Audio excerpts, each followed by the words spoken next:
Hey, welcome into Rob Wright's Gen X Pop Culture, where we're talking about the hits of 1962.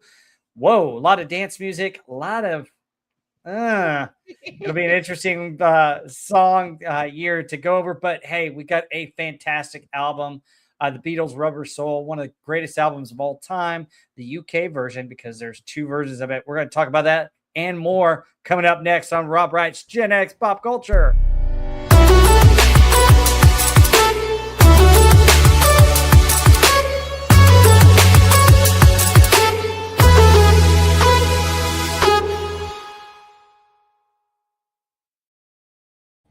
And let me bring my panel on.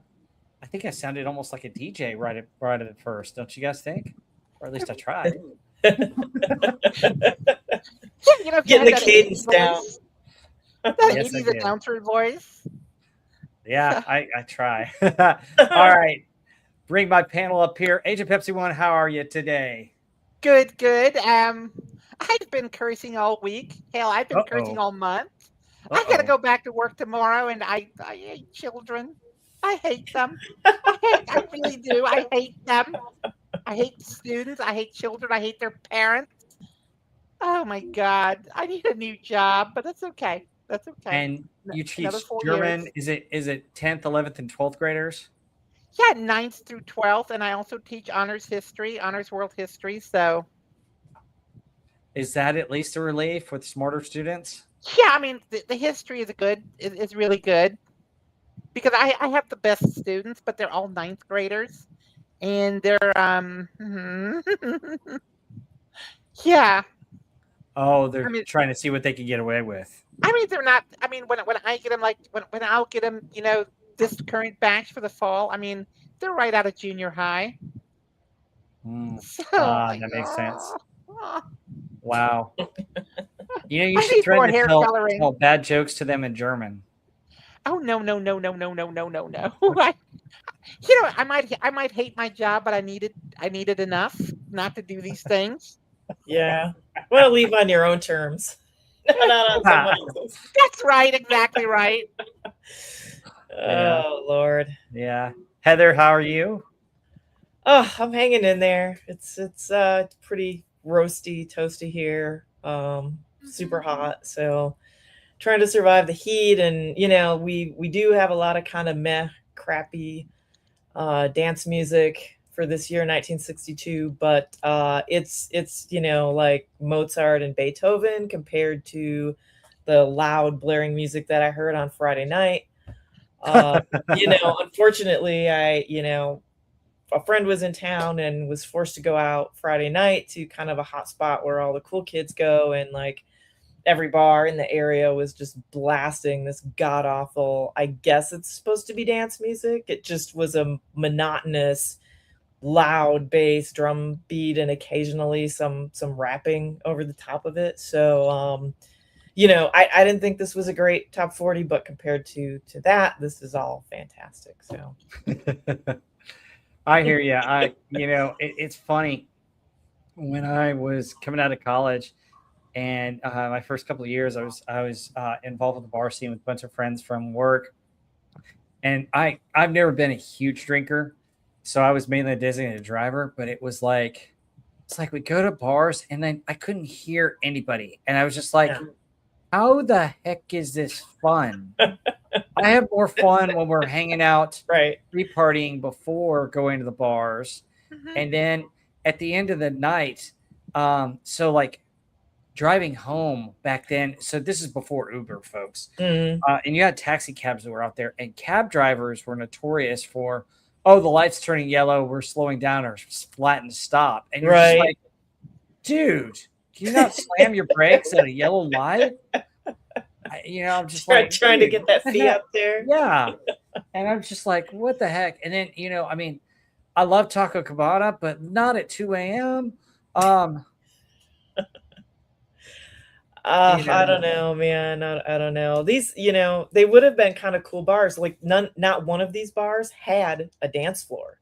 That was like the messed up thing. They were all like, God, pub type bars. And one was a super cool, just really quirky looking bar called Gilligan's. And it had this island theme and, like huge selection of liquor and beer and just cool decor. But they had a DJ. And I'm like, why on earth is there a DJ here? Just blasting, like, yeah, so loud you had to scream like right in someone's face to like hear each other. Oh my God. I'm like, this is not like a dance music bar. Like, what Yeah, are I you mean, doing? It's you know, terrible. I tend to, I don't drink anymore anyway, but I tend to wear earplugs when I go to a club. I do. I wear earplugs because you know, I mean, okay, I like to go dancing, and Yeah. I went to a 70s. I went to a 70s party. Oh my Mhm. God, about 2 weeks, 3 weeks ago now. It was amazing. But Yeah, that sounded fun. I remember you yeah, talking. but I mean, it was dancing and music, and even through the earplugs. I mean, it was plenty loud. It was plenty loud. Too funny. My feet Yeah. hurt the next 2 days, but it was That's fun. At least it's good music though, too, Back then. yeah. Yeah. A lot better. It's Tasha wearing authentic 1970s mules. Oh my God, Wow. stiletto heels. Oh my God, my Nice. feet Oh hurt. my goodness. That must have been difficult. Good stuff. It's just some of it could be that we're getting older, but other reasons it's just good grief, get something right. Yeah. Yeah. Mm. But anyway, let's just greet everybody that's here. Angular Spanish, welcome. Hey, guys. SP4H, glad you're here. Lombardi 1969, welcome. Joseph Cabadas, how are you? Hey, Glad you guys are here. Thank you for coming. Hopefully we'll get more people in here pretty soon. But yeah, I mean, it's just not the same. We're still dealing with 1962, interesting year for music because it was mainly a lot of dance numbers. And it looks like there's one dance that's still ruling the early 60s that seems to be on every top 40 list that we go through. I think it's going to be off next year, but my goodness. So, I will say this: how much money can you make off of one song? lots, or one obviously. dance, one kind of dance. One song, and one kind of every dance. version of it. Yeah, That's I great. just I don't know, but I mean it's interesting. But hey, we threw something that's not out in 1962. Our album we love today is going to be the UK version of the Beatles' Rubber Soul album that came out in 1965. We're doing albums we love because we noticed that there are a lot of albums that we love from the late 60s. And if we don't see one that we absolutely love in the early 60s, like with this year, we're going to bring it back. Oh But I my think, God. albums weren't really as big of a thing in the early 60s. People were more focused on singles. And so, kind of makes sense why we're not really finding great albums in the early 60s. I mean, that didn't really start becoming a concept until the later 60s to make like an actual album, not just, throw a bunch of singles on a record. Oh, absolutely. And Rubber Soul was one of those albums that really started the trend of making creative albums, which is awesome, which is, goes into the lore of that. But the other aspect of this is like your top 40 was mainly dance songs. And, we're looking at stuff where you're going to get a lot of instrumentals in this top 40. You're going to get a lot of dances that you may be familiar with, ones that you may be sick of by now. But that's what you're getting with these albums and songs. Plus, there's still a lot of country and jazz influence in this year, I think, too. Right? What do you guys think? Lots. A lot of country, a lot of jazz. I kind of like some of the jazz stuff. A lot of country though in the top 40, which is interesting. Yeah, a lot of crossover stuff. I think rock and roll and pop was still finding its way, but there's a lot of R&B here too. So. I mean, I would say this. The other thing about it is it's interesting how the music, when you can start to look back at it, you don't have all this focus on you have the focus on songs, and they were still hits regardless of what race the artist was. Right. And not to go down any kind of tangent on this at all, but you still had some things going on in the 60s that were pivotal. But if you look at the music and you look at what people liked, it was, that didn't matter. So kind of interesting. So But yeah, let's get into this top 10, and we'll get our first set of 10. Give me a sec here, and I will plug away.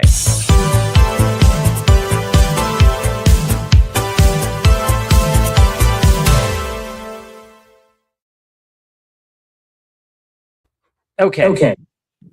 Wow. Uh-oh. What happened? Yeah, okay. All right. Cool. I thought I was echoing for a second. All right. Let's go 40 through 31 here. So coming in at number 40 is Tough by Ace Cannon. I think that's a saxophone solo. The theme from Dr. Kildare, 3 Stars Will Shine Tonight by Richard Chamberlain, which I guess was a movie. The Isley Brothers. Well, I love the Isley Brothers, but their version of Twist and Shout. Oh my God. Alley Cat by Bent Fabric.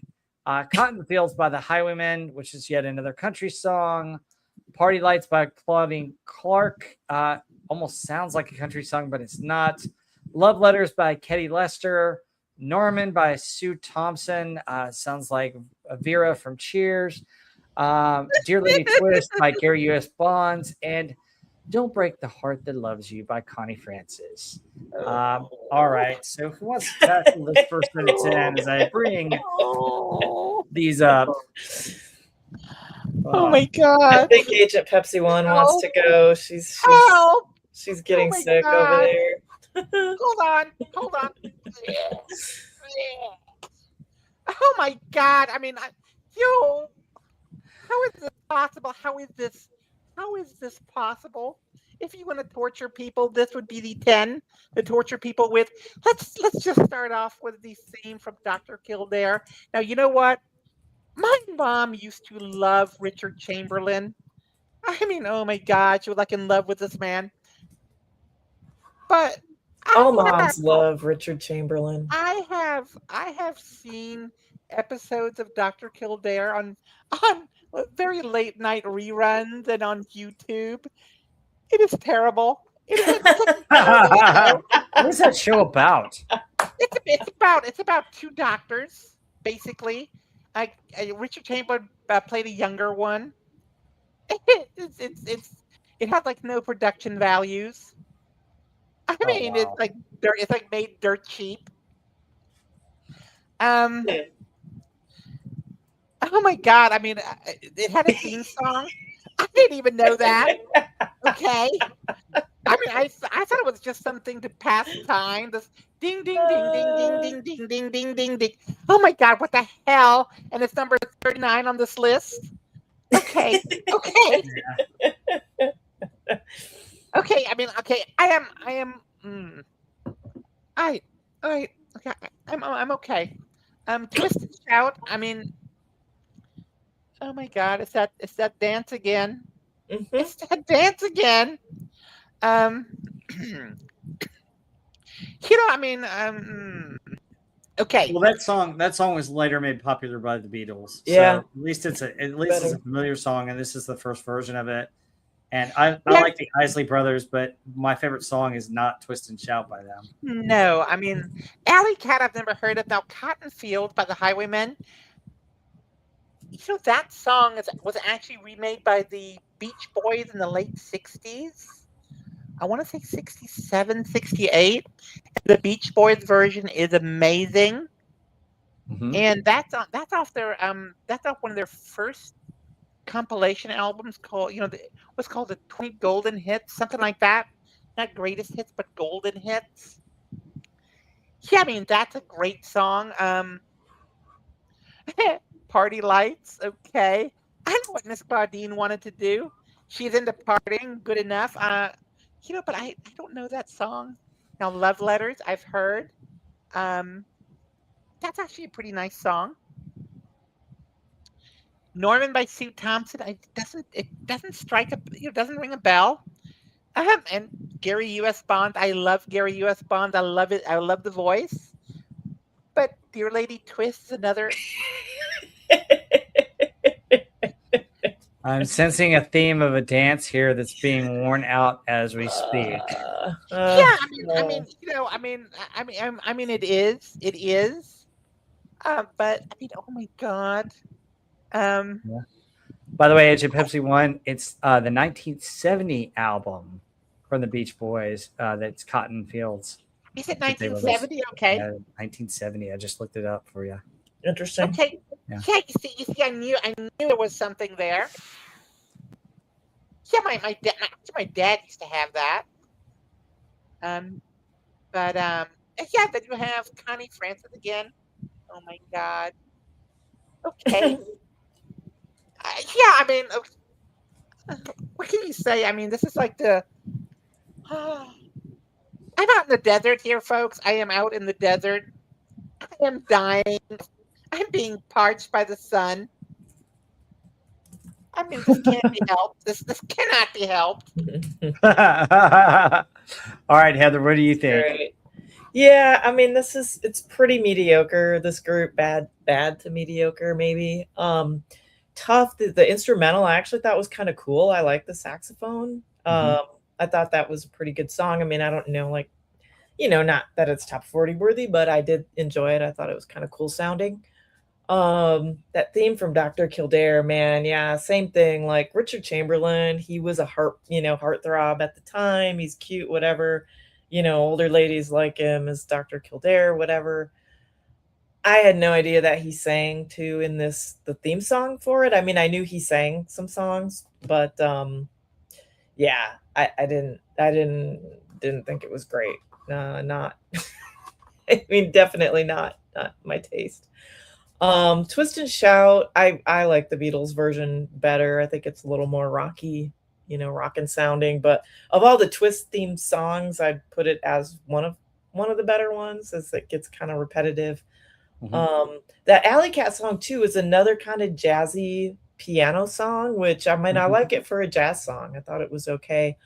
But, part of the melody actually sounded to me like Happy Holidays. Like that it does. Song, doesn't it sound like they just took the exact same melody and made a jazz song out of it? Cotton Fields was a no. Maybe I'll have to check out the Beach Boys because I didn't like this version at all. Party Lights, yeah, was odd, very mediocre of the time. Kind of sounded like a 50s mixed with a country type song. Love Letters was not a bad song. I had never heard it before, so I guess it, maybe hasn't lasted too much, but I thought it was actually pretty decent. Norman was kind of meh. Dear Lady Twist. Yeah, he says, do the twist and you'll never grow old. So I was glad that he shared that secret with us. Now that I know that, I'm going to be, doing a lot of twisting. But maybe that's why these twist songs were so popular. It was like an anti-aging secret. So we'll try it, see if it works. And then Connie Francis, don't break the heart that loves you. That's just a no for me. She just doesn't. I don't know. Something about her delivery is just not. I don't know. Her songs just never really speak to me, I guess. Yeah, it's very country. So yeah, that's a country artist that cracked in the top 40. I thought really when I look at this 10, I think that I agree with you. Like the melodies of a lot of these songs are better than the actual song. Where we hear a jazz saxophone and a jazz piano, there's melodies of it that are good. Cotton Fields, I don't like the song, but I kind of like the melody behind it. Yeah, is decent, and that's what I see and what I hear. The Isley Brothers, Twist and Shout's okay. I mean, my favorite song by them is coming up in 1966 with This Old Heart of Mine. I think it's their best song is This Old Heart of Mine. But their version of Twist and Shout's okay. There's a lot of R&B in this top 40 and a lot of R&B throughout, and some of it's good, some of it's not so good. And just looking through this, I mean, in these first 10, there's not really a whole lot. Norman kind of just bothers me because her voice just gets so annoying. Yeah, and I just sit there like, what's going on? Love Letters is probably the best song out of here.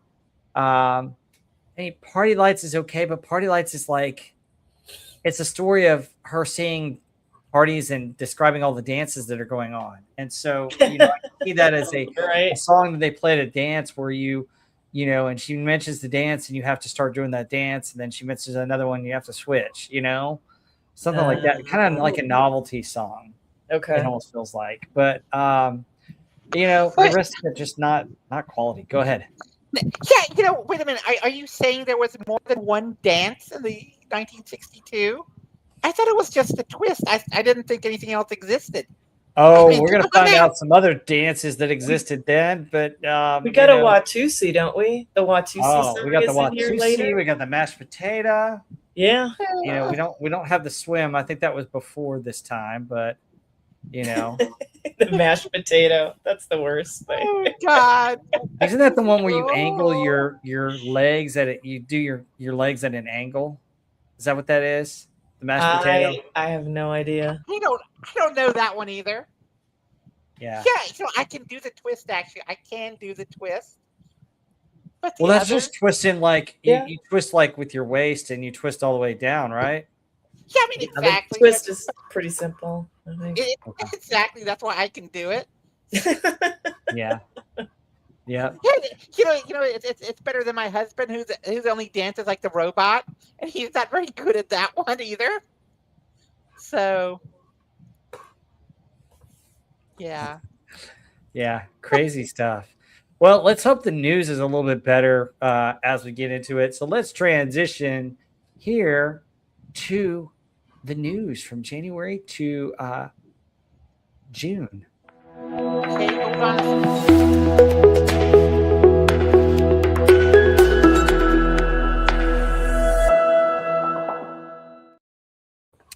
Take away, Agent Pepsi One. Tell us about the news of 1962. Okay, the news of 1962. We're going to start bright and early on the 1st of January. Just a disclaimer. I hate children, and on the 1st of January, I will not be at school. I will not. And I wasn't around for 62, but I wouldn't have been in school in 62 either. The Beatles and Brian Poole and the Tremelones both auditioned for Decca Records in London. It says here Decca has the option of signing one group only. The Beatles are rejected, perhaps because they come from Liverpool. I mean, yeah, I'd reject them too. The Beatles. I mean, what kind of band is that? And the others are the Dagenham based near London. All right. Yeah, on the 5th of January, the first album on which the Beatles played, My Bonnie, had backing to Tony Sheridan, and it's recorded the previous June in Hamburg, and it was produced by Bert Kempfter. Yeah, and it was released on Polydor.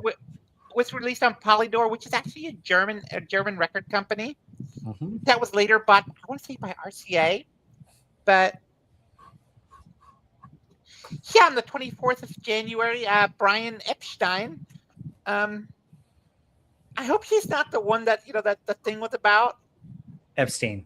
No, not the Epstein files. This guy's different. Okay, that's okay. He signs to manage the Beatles. And on February 16th, you have the conductor Bruno Walter. A day before his death ends his last letter with, "Despite all the dark experiences of today, I am still confident that Palestina will remain. The work has all the elements of immortality." Alrighty. Yeah, interesting. Yeah, I mean, wow, what a visionary! Right before his death. Yeah, on the 18th of March, you have, of course, the magnificent Eurovision Song Contest. Oh my God! I mean, folks, if you want nightmares, watch the Eurovision Song Contest. Nightmares, PTSD. They'll give you all of those. Oh, no. Held at the Villa. Oh my God! Whatever that is, the Louvagny in Luxembourg City, and was won by France with the title something or another, performed by Isabelle Arbet. Yeah. Have you ever been to Luxembourg City or Luxembourg? Mm-hmm. I have been through Luxembourg on the Autobahn. Oh, really? But you haven't been to Luxembourg City and seen? Oh my gosh. No, I mean I've been through there, and it was like zip, Yeah, It was tiny. done. It's interesting though because they've got it's basically built out of a canyon, and Okay. inside the canyon is where old Luxembourg was, and you can see why it was a city state because they could really easily defend it, and they had water. Yeah. So that's kind of cool. Have you been there, Yeah, Heather? Yeah. I spent like a day there. It was ages ago though. But yeah, Yeah. it's kind of cool, just the topography where it is. Yeah, The way it sits in there. yeah, and they have cool Nice. little bars down there, so it's pretty nice. It's fun. So Yeah, then you have Bob Dylan. He releases his debut album, Bob Dylan in the United States, featuring mostly folk standard. I didn't know it was 62 for him. I always thought Mhm. Bob Dylan was later in the mid 60s. Yeah, then on the 6th of April, you have the New York Philharmonic concert. Leonard Bernstein causes controversy with his remarks before the concert featuring Glenn Gould and the New York Philharmonic. He announces that Gould's slow tempo in Brahms' piano concerto. He finds Gould's ideas fascinating and will conduct the piece anyway. And Bernstein receives a withering review from the New York Times critic Harold Schoenberg. Okay, I mean, yeah, I mean, The hot debate of the time. You played the Yeah. concerto too it's just, slow. Okay. it's just, You have to I be mean, really into classical music to be like, I'm that level. surprised. I'm surprised they actually have, okay.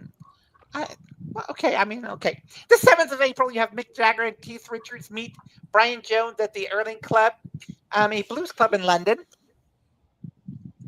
Then on the 12th of April, you have a recording made by Bob Dylan's concert a recording is made of Bob Dylan's concert at the Town Hall, New York City by Columbia Records. Columbia will release this as Tomorrow is a Long Time from his concert.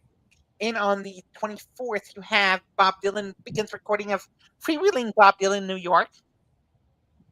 Yep. And I'll take May through June real quick. So May 29th, the 4th annual Grammy Awards. Wow, 4 years of Grammy. There we go. Yeah, They're nice. held in Chicago, 4 years Los long. Angeles, New York. The great Henry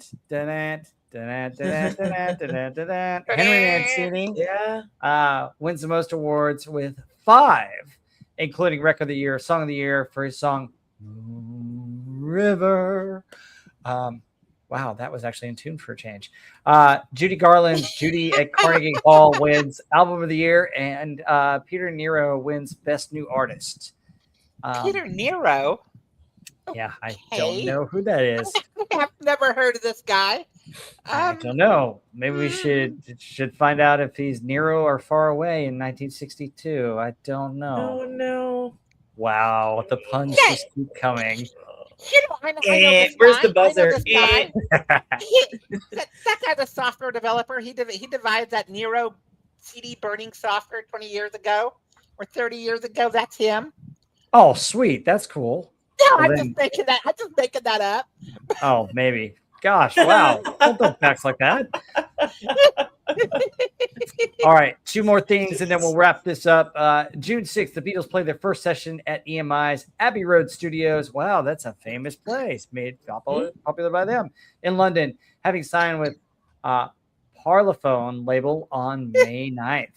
And then June 19th, the film version of The Music Man is released in the United States by Warner Brothers. 76 trombones lead the grand parade. Oh. Actually, there are a lot of good songs off of Music Man that I wish were in the top 40. Very good soundtrack. Yeah, I'm surprised that there aren't, because Music Man has a ton of good songs. Yeah, maybe we'll get it in 1963 since it came out late or mid 1962. But yeah, anything else about the news? I mean, Music Man is kind of cool. The Rolling Stones actually almost forming right there is kind of cool. But Beatles are getting together, starting to do stuff. Rolling Stones. We're kind of getting into the era, I think, that we're more into. Yes. Yeah, and but you know what the Stones, I mean, the fact that they're still around is just amazing. And just released a new album. Exactly. And Bob Seger's got a new album too. Wow. Yeah, the Hey, new song that he just released is actually pretty good. I heard it on for the first time on Friday. I was like, "Oh my gosh, what the heck!" Oh, wow. Wow. Yeah. yeah, you had a bunch of artists cancel their tours though. Bon Jovi canceled. Well, John Bon Jovi had a sinus infection and had to call it quits 90 minutes into his 2-hour set.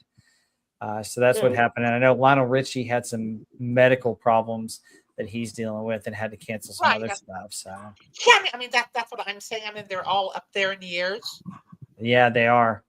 And welcome in Johnny Frijole, one of my good friends. Hello. Hey, Johnny. Yep. And Hey.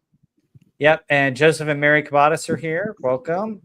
So glad to see you guys coming in here. Yeah. So it's an interesting year in music. We're seeing the foundation of the Stones. Brian Epstein was one of the key figures in the Beatles' rise to power. And, some say that when he passed away, it's where the Beatles kind of jumped the shark and things started to go awry for the band. But who knows? We may get to that at some point in the 60s. But all right, let's get back to our glorious, wonderful, amazing, dance-worthy top 40 here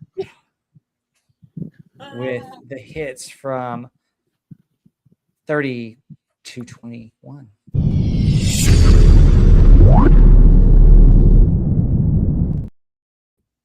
Okay. Coming in at number 30, She Cried. I don't know why she did, but She Cried by Jay and the Americans. Sealed with a Kiss by Brian Hyland. Ramblin' Rose by Nat King Cole. Playboy by the Marvelettes. Break It To Me Gently by Brenda Lee. Here we go. Lombardi 1969. This is for you. Peppermint Twist by Jody and the Starlighter. Woo! That's the best one. The Watusi. Watusi. Good grief, my tongue can't pronounce things today. Yes, anytime you want to give Rob hard words to pronounce, it's always comical. By the Orleans. Twisting the Night Away by Sam Cooke. Sheila by Tommy Rowe, and Midnight in Moscow, one of Agent Pepsi's one's favorite dances by Kenny Ball. So, who wants to tackle this set? I'll go. She Cried. I mean, that's gonna be me tomorrow. Yeah.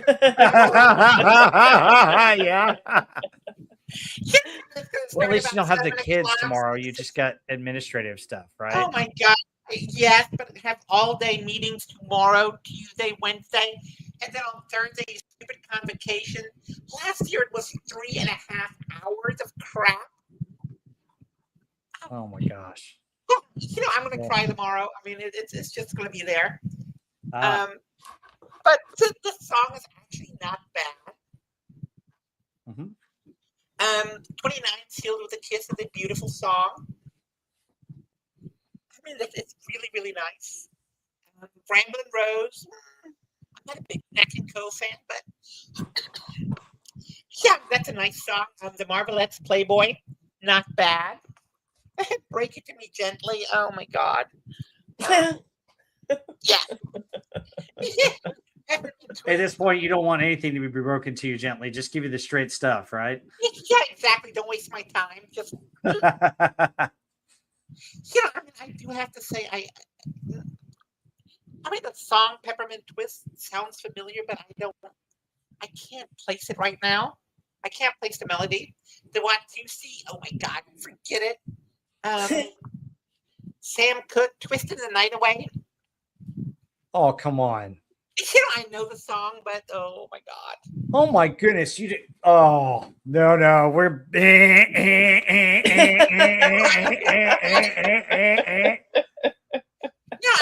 You got to get a buzzer, Rob. Come on. Yeah, I know I do too. Yeah, I do. I definitely do. The point to all this being is you have all these twist songs. Mm-hmm. It's just too many of them. Sheila by Tommy Rowe. That's a nice song. Mm-hmm.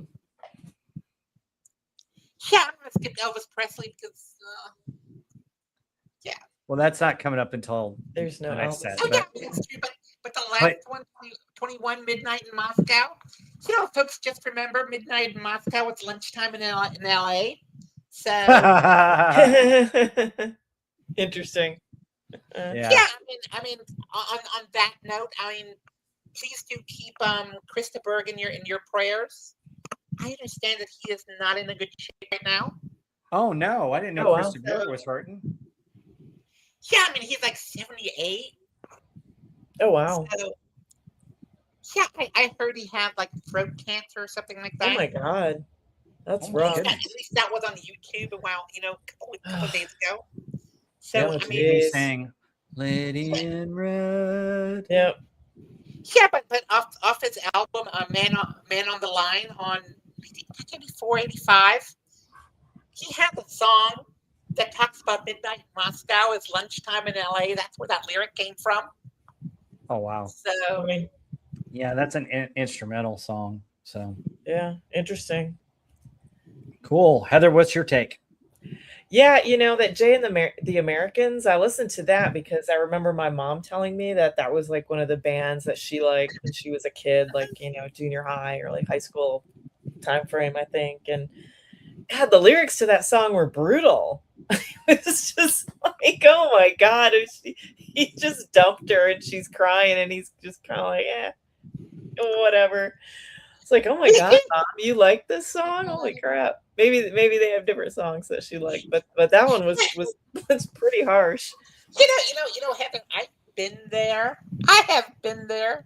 I got dumped. And it's like, he's like, oh yeah. You know what? I mean, just cry. He was cold about it, man. That was crazy stuff. Yep, very cold, man. We won't go into dumping stories because I own a lot of that too. Oh no. Well, all right. I've been on the other side where I got dumped, and the next guy she dated in the Sunday school class she married twice.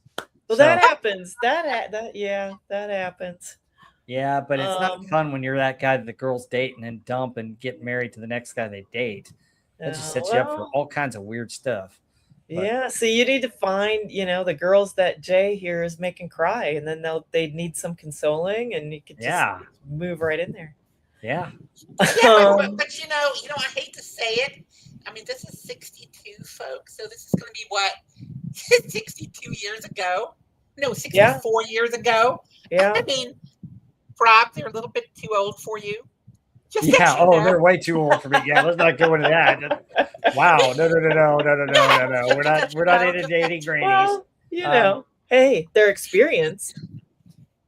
Yeah. Okay. All right. Moving back to the top 40. Moving on.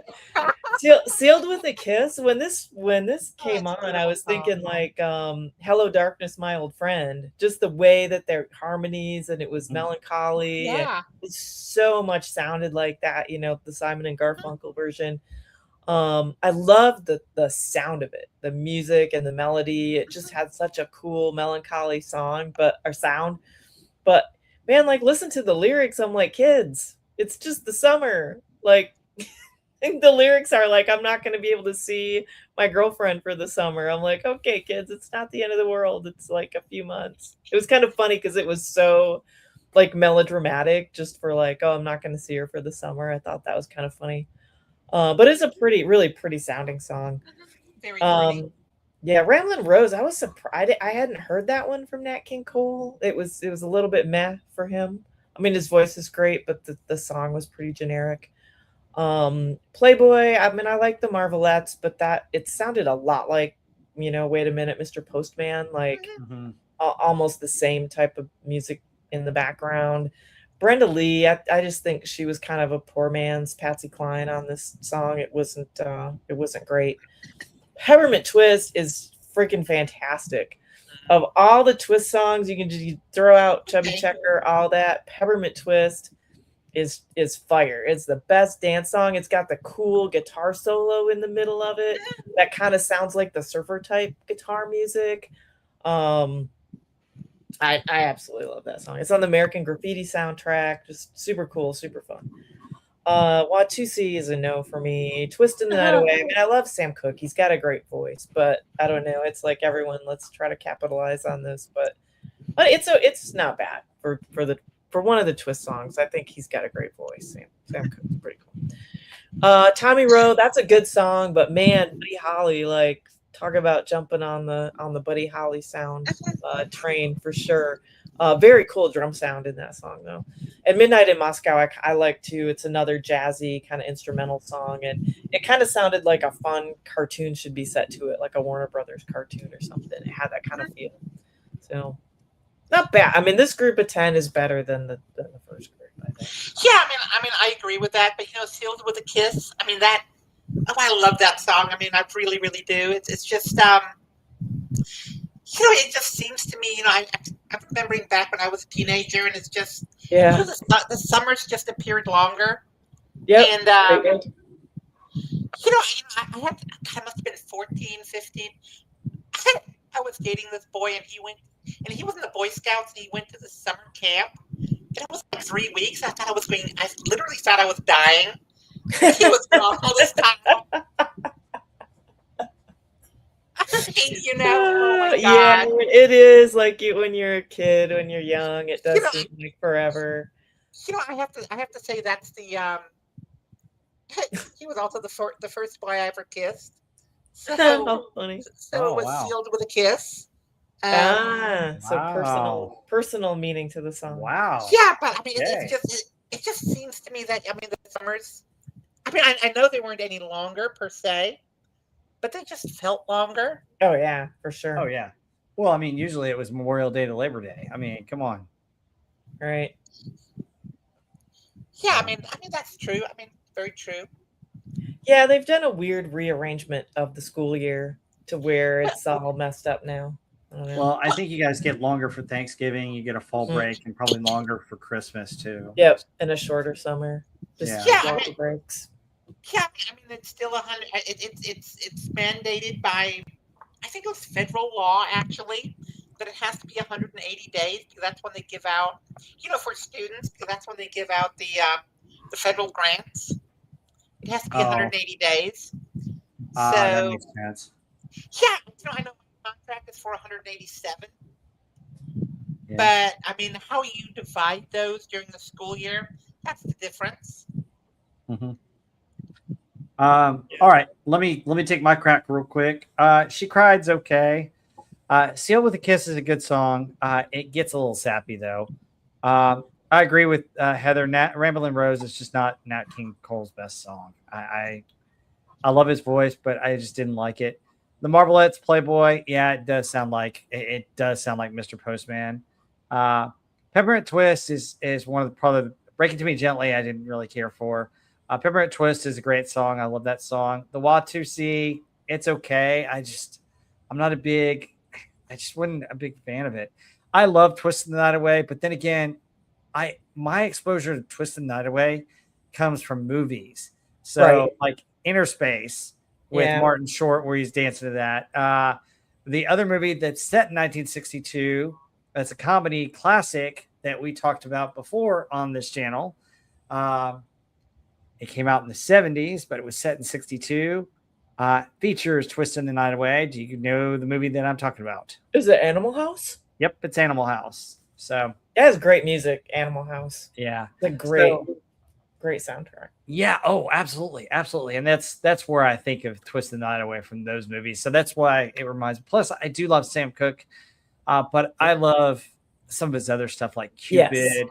And Chain Gang, a couple other ones. Twisting the Night Away is okay. Dream Lover too, isn't that Sam Cooke? No, that's somebody else. Is that someone else? Oh yeah, that's not him. That's a different one. I'm thinking of a different Sam Cooke song. So look. Yeah. Cupid, probably. Yeah, I think that's the one I'm thinking of. Yeah, Cupid, draw back your bow, and let your arrow flow straight to my love. Yep. Me. So I like Sam Cooke, and there's a tragedy coming up about Sam Cooke in a couple of years that we'll discuss. Sheila was kind of, it was okay. And Midnight in Moscow was kind of a jazzy thing. So what we're getting at is you're getting a mix of country, folk, jazz, and so it's interesting blend. But it's kind of some of it kind of mixes together, and I don't know if the lyrics are matching the music. I think the music still for the set of 20 is still much better than the actual song lyrics. I don't know if you guys would agree. And hi, Donna Herringer out there. Glad you're here. Donna. And Jason Love, Dr. Who's here. Glad you guys are here. Anything else about Jason. the set of 10? Yeah. Sealed with a kiss. So. Yeah. Yeah, not bad. Not a bad. So, all right, let's get into the rest of the news for the year.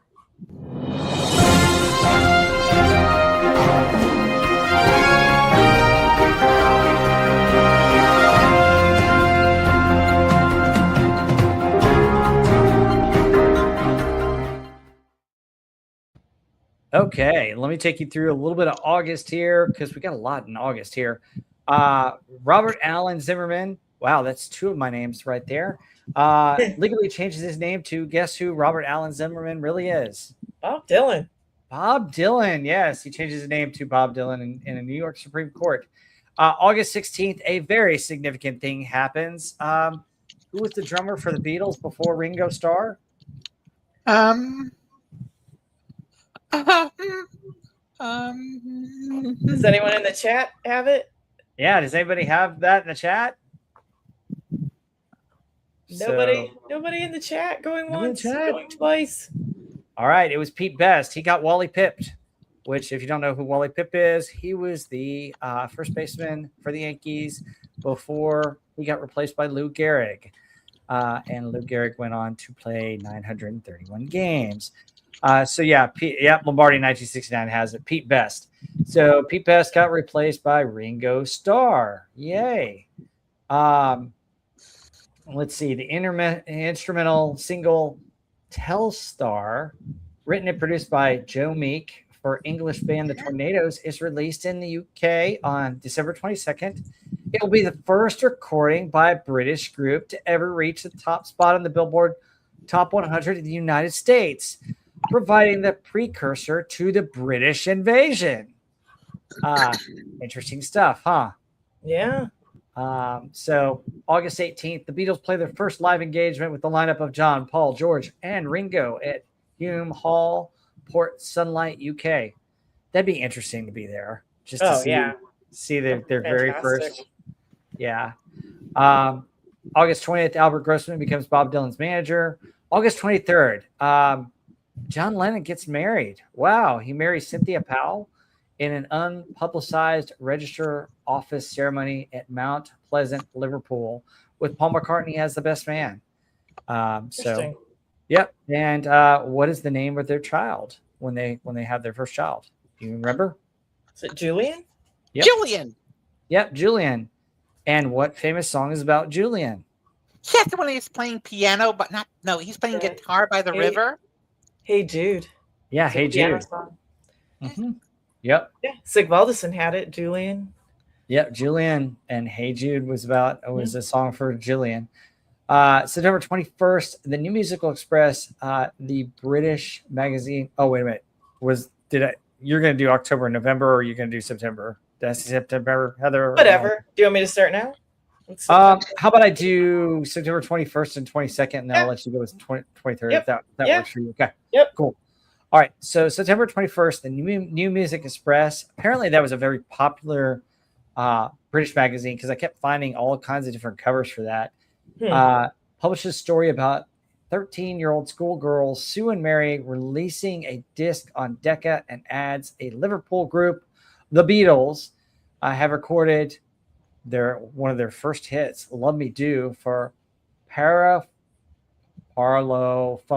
Records. You just wanted to say Parlophone. That's why. Yes, I did.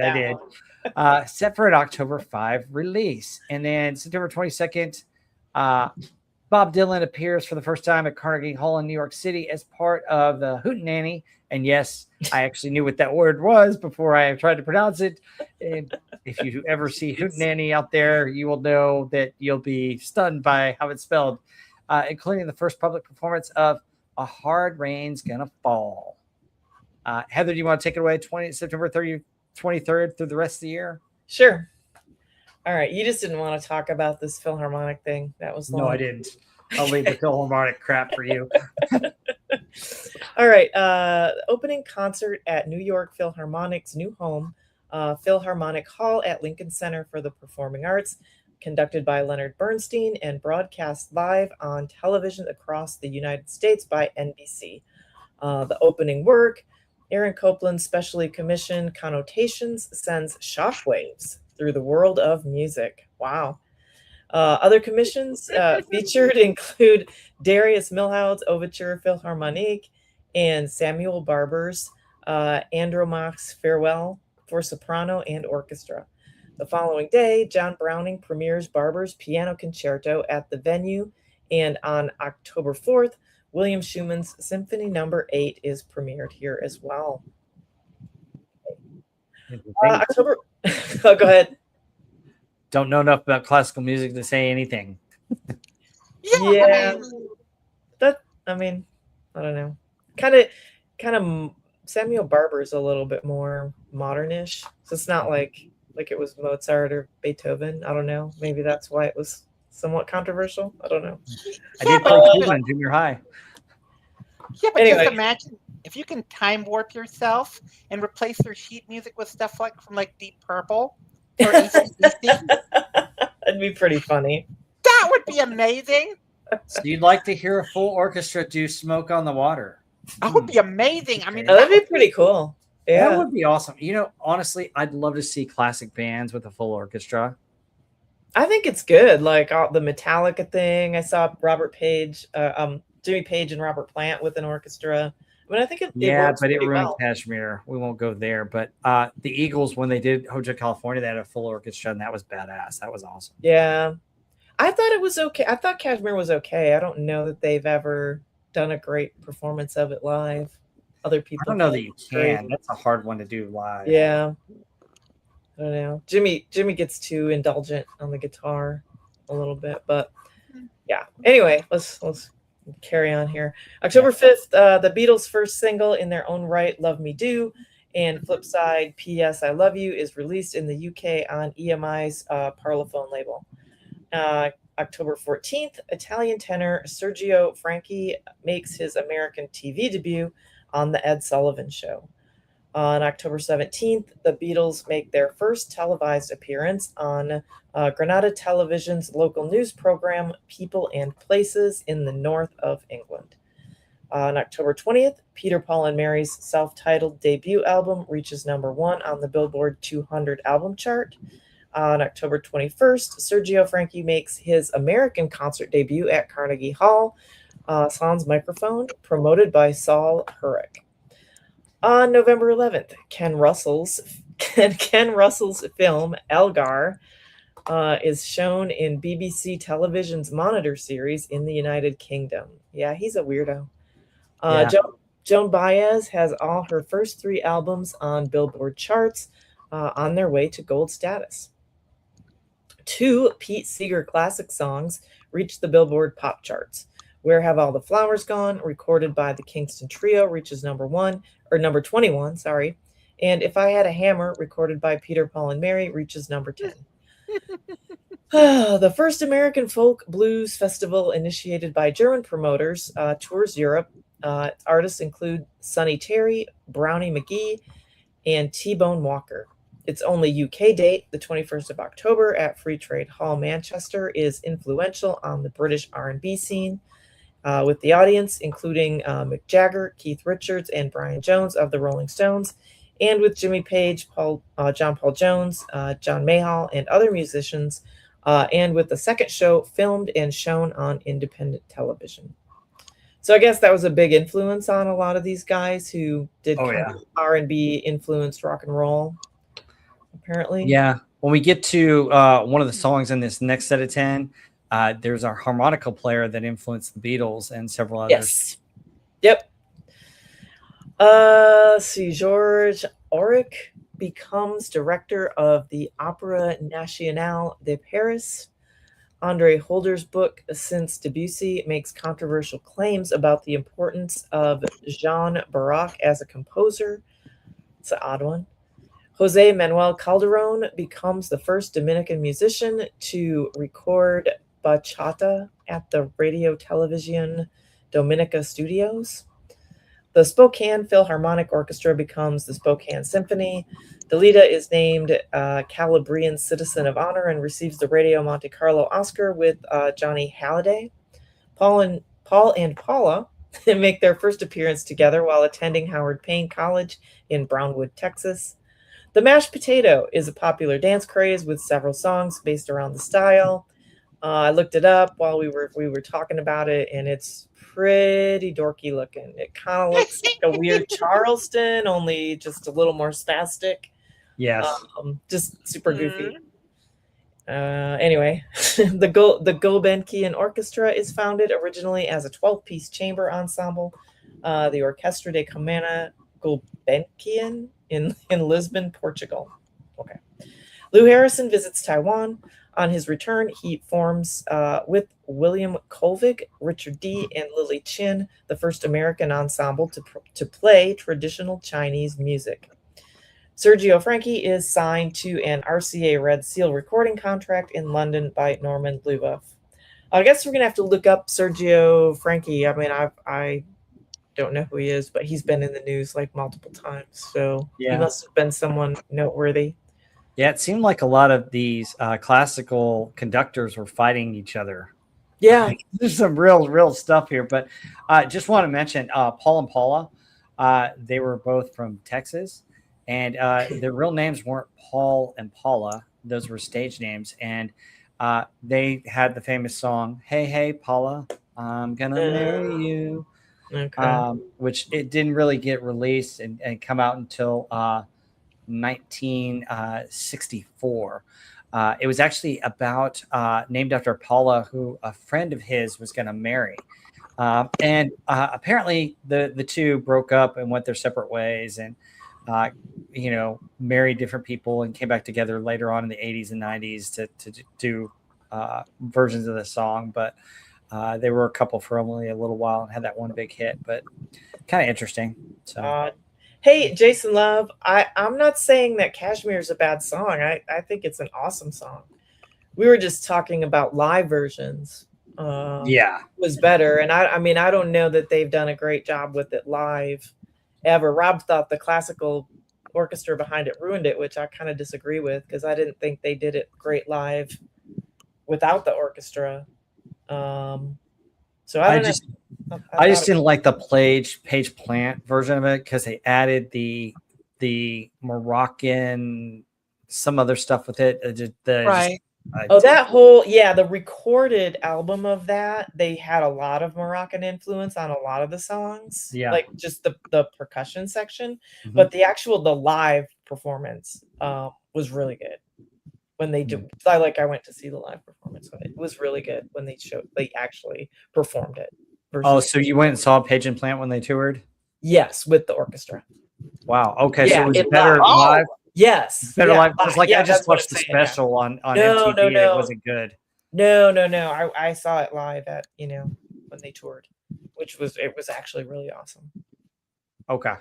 All right, so it's better because it didn't sound very good on MTV on the MTV special. I was so disappointed because Kashmir was one of my favorite songs. I was like, "What's up with this?" Yeah, I didn't see the TV special, but the actual when I went to the live show, it was really awesome. Okay, all right. I'll take your word for it on the actual live show versus that. So, Pepsi, anything else about this set of news? Yeah, all I have to say is if I had a hammer, everybody on the Eurovision Song Contest would have a headache. So. Yeah. Oh, what Star Trek actor remade that song on an album? William Shatner? Nope. No. Not Leonard Nimoy. Please say no. Leonard Nimoy does his version of I Had Me a Hammer. It's a terrible song anyway. And that's just bad. Yeah. Kind of crazy. All right. We ready to get into our top 20 here? Uh-huh. Let's do it.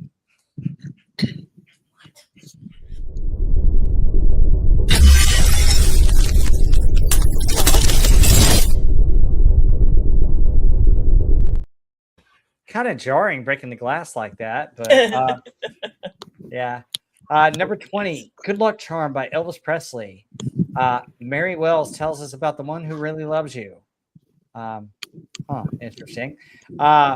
Tommy Tiltalson tells us it keeps right on a hurtin'.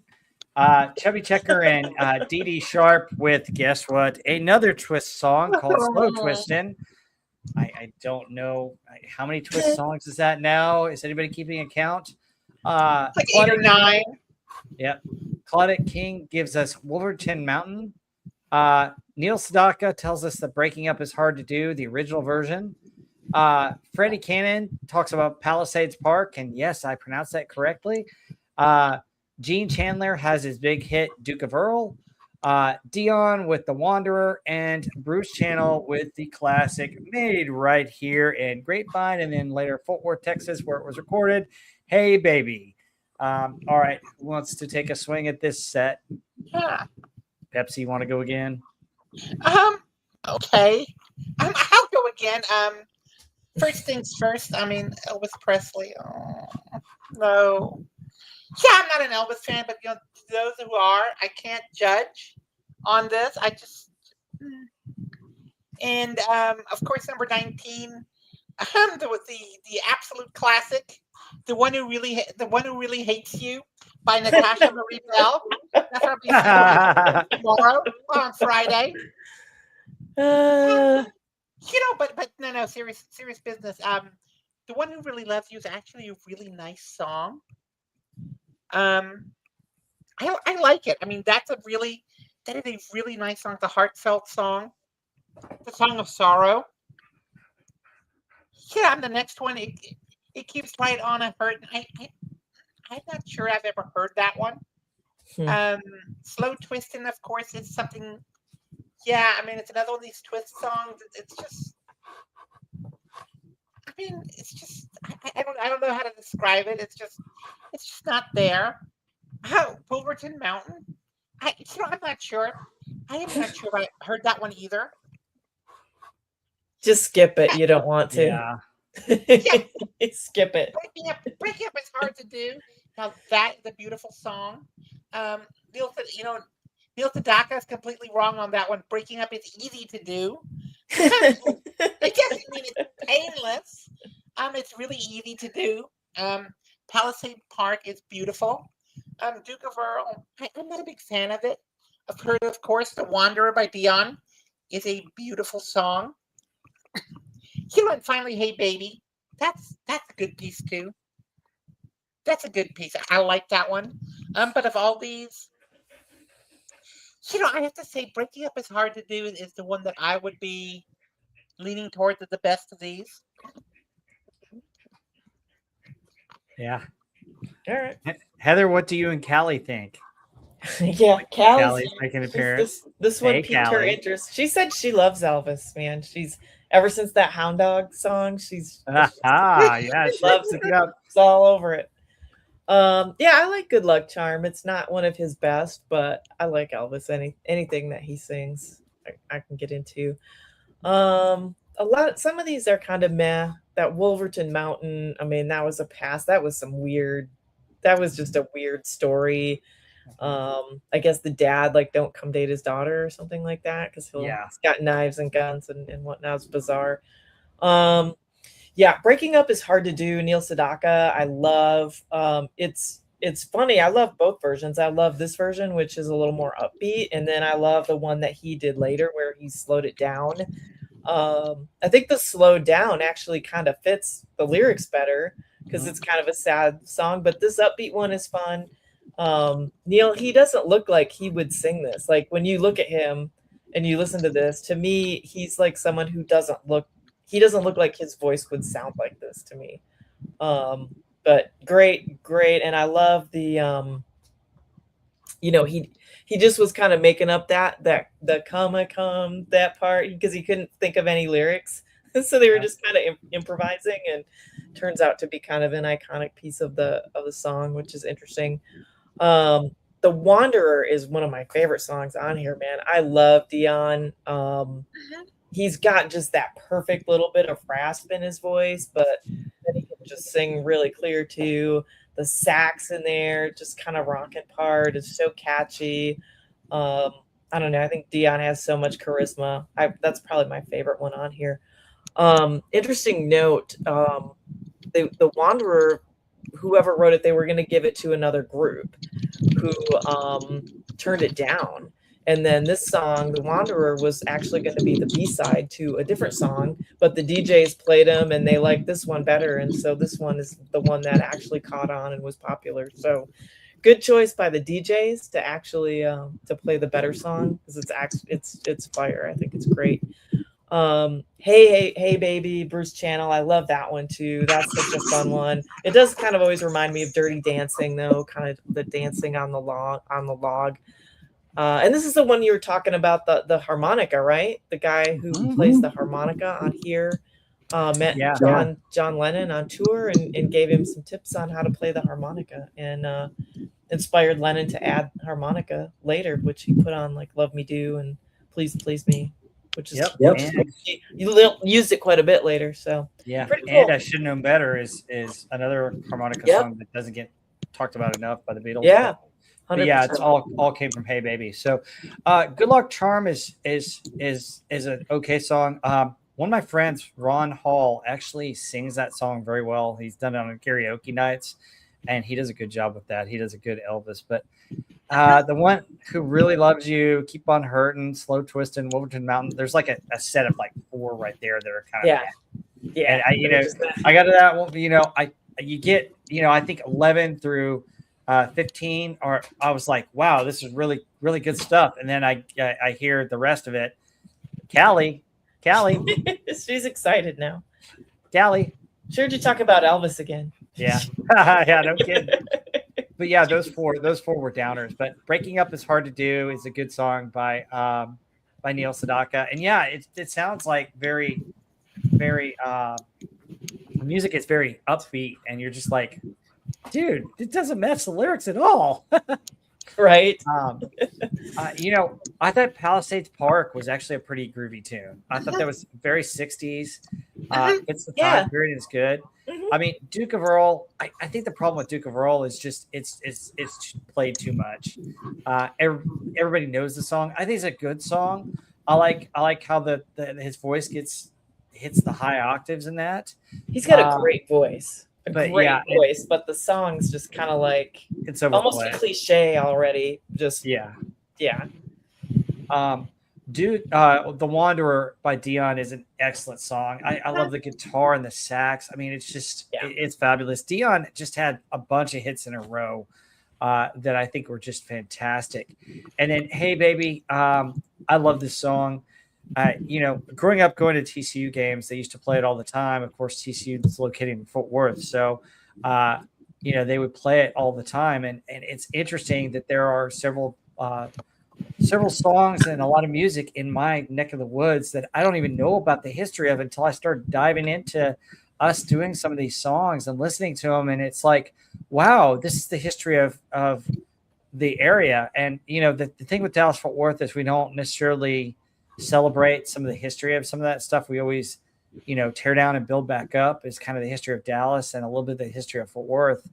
And really, it's something cool to find out that Hey Baby, he was recording it with his partner, and they were in Grapevine, which is a town I'm in, where they wrote it, and then they recorded it in Fort Worth. So kind of cool stuff. So, all right, anything else about this 10? Nope.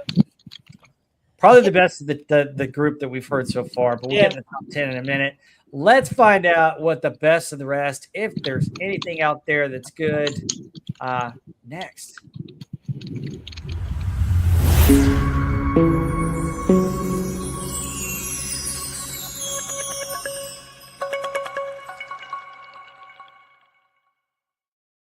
Okay, as we look at 41 through 100, were there any songs that stood out to you guys? Green Onions at 53. Yeah. Booker T and the MGs. Yeah. Yeah, that one. I mean, that one a lot. Of course, you have Surf and Safari, which I don't think is the best of the Beach Boys, but I think it's their first hit. Yeah, it's their first one, and it came out like late '62, so that's right there. Yeah, And Where Have All the Flowers Gone? That's a really, I always thought that was later, like 64, 65, but obviously not. But I think that's the first version, and I think it got remade by I want to say I thought it was the Mamas and the Papas, but I don't. Let no, me look at that was Peter, Paul, and Mary. I'm pretty was it sure. Peter, Paul, and Mary that redid it. Let's see. Yeah, Peter, Paul, and Mary did. Yep.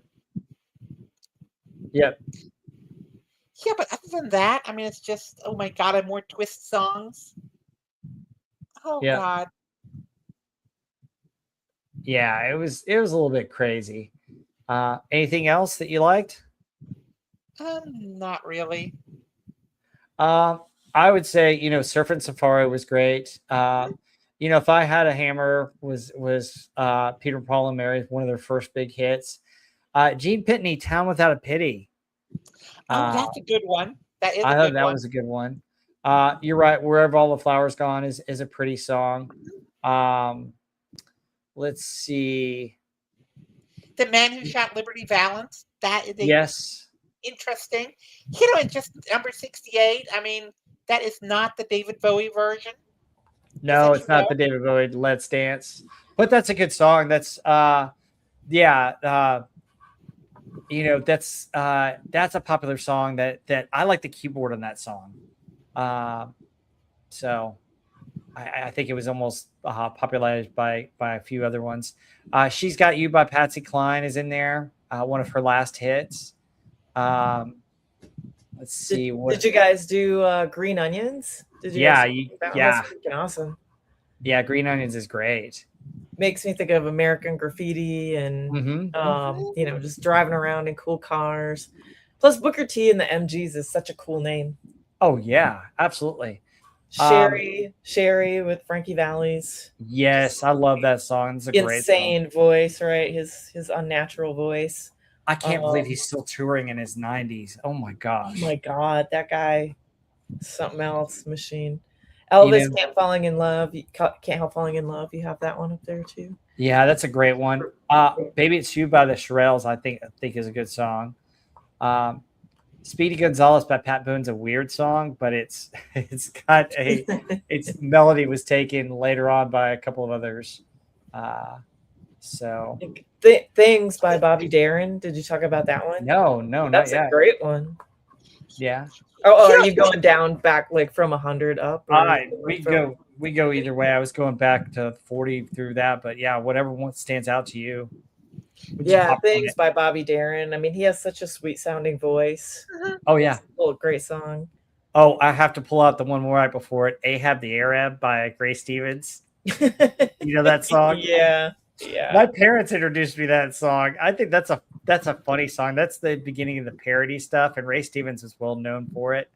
But yeah, I love Ahab the Arab. Yeah. Henry Mancini's Moon River was good. And obviously Surfing Safari, the Beach Boys. Mm-hmm. I love that one. The rhythm of that. So I know Surfing USA is more popular, but I like this one better. Just the rhythm and the harmonies, the way they sing that one. I think that one's really cool. Mm-hmm. Favorite ones.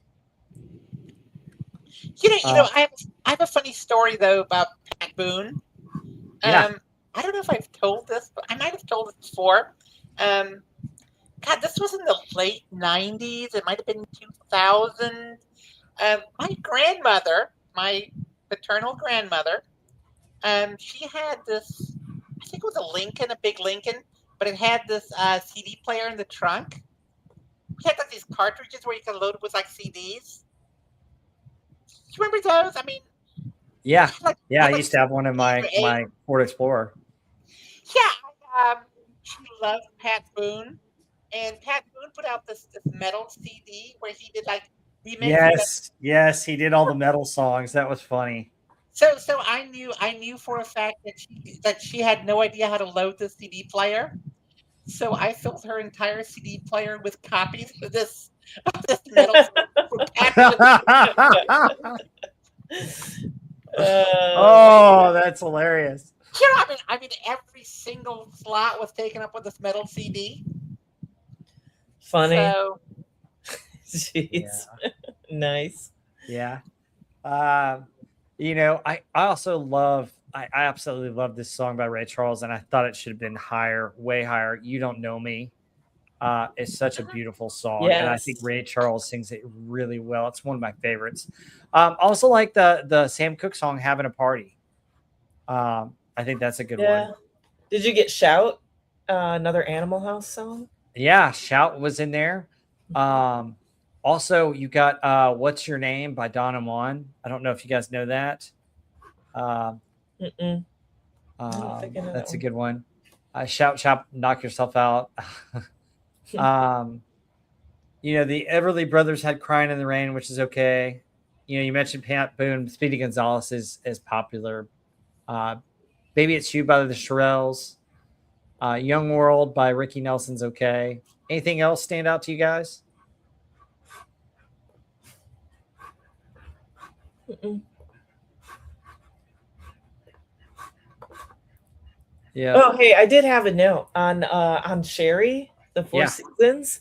Bob Gaudio, who wrote the song, he said it was originally titled Jackie Baby instead of Sherry, and Oh, it wow. was about Jacqueline Kennedy, Oh, really? like an ode to her, like in honor of the First Lady. But then they Interesting. ended up changing the lyrics, which I thought was kind of funny. That's hilarious. I didn't know Yeah, that. kind of weird. Yeah. Kind of crazy. Interesting. Well, I think there's someone's on there, but I mean, when I look at this, I'm not sitting there going, nothing just grabs me. Some of these are like, okay, that's a good song, but I don't know. This whole year is kind of. I think this is one of the more average years. What do you think? Yeah, this year was pretty average. I think the other years we've covered have had a lot better songs. Yeah. Yeah, I mean, I love "Can't Help Falling in Love" by Elvis. I do think that's one of his better songs. But other than that, I mean, even I don't know. Yeah, "Can't Help Falling in Love" and "You Don't Know Me," I think should be way higher. Those are the only two songs on here that I think should be yeah, in the top 40 without a doubt, because I mean both of them are just really pretty songs. I mean, Elvis does a great job. "Can't Help Falling in Love." I mean, that's classic Elvis with his voice there. But Yeah, I mean, go ahead. Ray Charles, "You Don't Know Me" is great. Ray Charles I'd put higher in the top 40. Sherry I'd put in the top 40. I'd put Bobby Darin in the top 40 instead of some of these other like super mess songs that we had in the top 40. But yeah, overall this year is just kind of this year is bad. Yeah, it's bad. I mean, Venus and Blue Jeans is pretty good too. I think that's 75 on the list. Yeah, but I mean, it's just we're missing out on some good songs here that should be higher on the list. So, all right, let's talk about our top 10.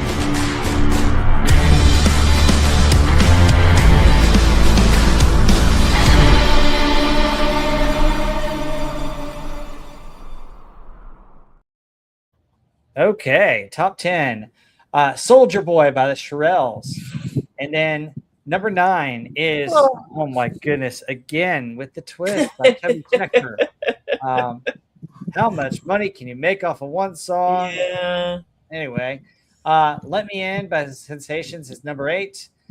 Yet another dance song that got remade a ton of times, but this is the first one by Little Eva called the Loco-Motion. Loco-Motion. Motion. I almost wanted to sing it. Shake your hips right now. Then an interesting song, which I just was caught off guard by this one, "The Stripper" by David Rose. That was weird. Bobby Vinton comes in at number 4 with "Roses Are Red, My Love." Here's where we go with this mashed potato thing. "Mashed Potato Time" by Dee Dee Sharp. And then one of the prettiest songs on this countdown at number 2, "I Can't Stop Loving You" by Ray Charles. Just a gorgeous song.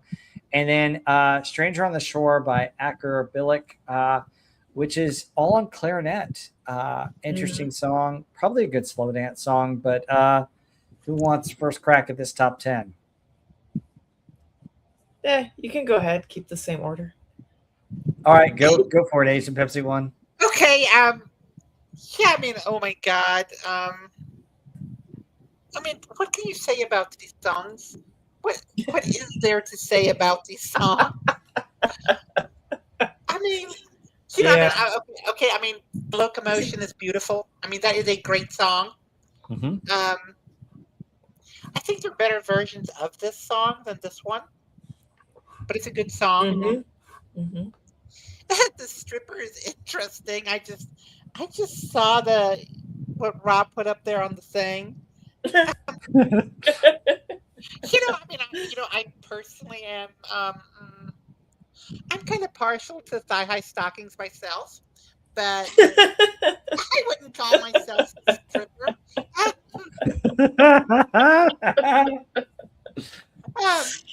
But okay. I just, my husband likes it. The stockings, that is. I don't know if you've ever heard of this song. I don't think I have either. Roses Are Red. That is actually a really, really, really nice song. Mm-hmm. Mashed Potato Time. What the hell? Never heard of it. I Can't Stop Loving You. I didn't know that was Ray Charles. Mm-hmm. Yeah. I did not know that. That is a beautiful song. Stranger on the Shore. I'm not quite certain I've heard that one. But yeah, I am not very inspired by any of these, with the exception of the Loco-Motion, which is nice. But this is not a very strong top 10. It's not a very strong top 40 or top 100 for that matter. In fact, I think it's the weakest of the years we've ever reviewed. Probably, yeah. 1974 was bad, but this is worse. Mm-hmm. Yeah. So, all right, Heather, what's your take? Yeah, I kind of agree. I mean, this top 10's pretty weak. I do love Loco-Motion. It's just a fun song, a fun dance song. I probably like some of the remakes a little bit better. They're a little more up tempo, which is good for a dance song. Yeah, Bobby Vinton, Roses Are Red is pretty. I do love Can't Stop Loving You by Ray Charles. I think that's fantastic. I mean, I love a lot of Ray Charles songs anyway, but this is a great one to have up here. That Stranger on the Shore, the instrumental again. I mean, it was a nice instrumental song, but number one, I just can't, I can't see it for number one. It's not that it's not a nice instrumental that I wouldn't listen to. It just, I can't see the number one ranking. But man, the rest of this group, I mean, yeah, the twist, I feel like that's just already too much with the twist. And then a lot of these songs are just kind of meh, like forgettable. So a couple great ones, and then the rest not so much. So I do like the Shirelles Soldier Boy. That's a classic. That's one of their classic songs. So I do like the Shirelles. I'm so sick of Chubby Checker and the twist. Put that out there. I didn't think Let Me In was that great. It's okay. It's not. It didn't grab me. I like the Loco-Motion, but I agree with you guys. There's some better versions of it later on. I like Johnny Angel. It's a classic one. I guess it's because I heard it all the time on the oldie station my parents do. But I could see where it could wear somebody out because it's kind of the same key throughout the whole thing. The Stripper. I got to that one. I'm like, okay, so I've never been in a strip club. I've been outside a strip club, but never in one. Are you kidding me, Rob? No, I haven't. It's funny because like I always had to work every time my friends, when we were 18, when my friends would go, they'd always go on nights that I was working. And then in college, it was kind of the same deal. I'm like, okay, you missed out. I was like, well, go on a night when I'm not working, but no, never. No, actually, no, SB4H. No, I've never been inside a strip club. I've been outside of one, but that's as far as I've ever gotten. So I've never been to a strip club. So I was like, so that's the kind of music they play in there. So that's I guess Roses Are Red, My Love by Bobby Vinton is a pretty song. Mashed Potato Time. I mean, yeah, It's just another dance stupid. song. Just It's just stupid. I Can't Stop Loving You should have been the number one song. I think it's one of the prettier songs. It or Roses Are Red, My Love should have been the number one song. Both of those are really pretty, and I think both of those have stood the test of time.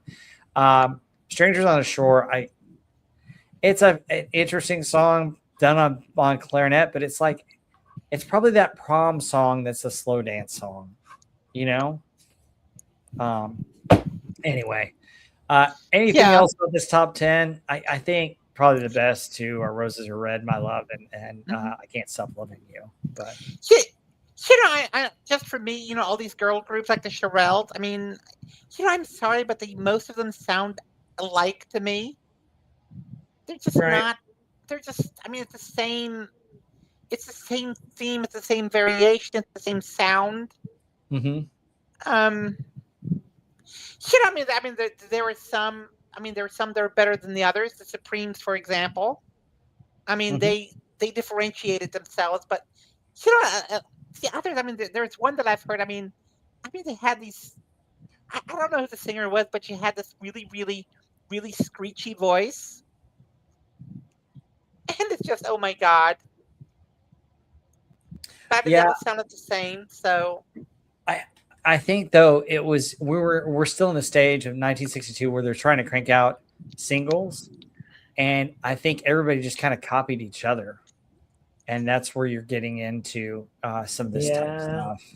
I think a lot of it seems to be driven by like the record companies. Like as soon as something got popular, they'd latch onto it and just to make money. Like, oh, let's make a bunch more songs that are the same vein.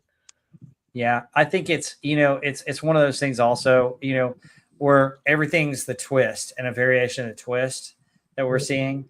So yeah, exactly what Heather's saying. They latched on to Chubby Checker's The Twist and did variations of the name and the dance. So, but anyway, anything else to say about our top 10 or top 100 or any other of these songs? God.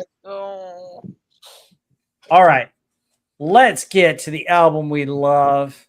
I think we're going to have a lot more fun with this, and we'll talk about a Beatles album that's fantastic next.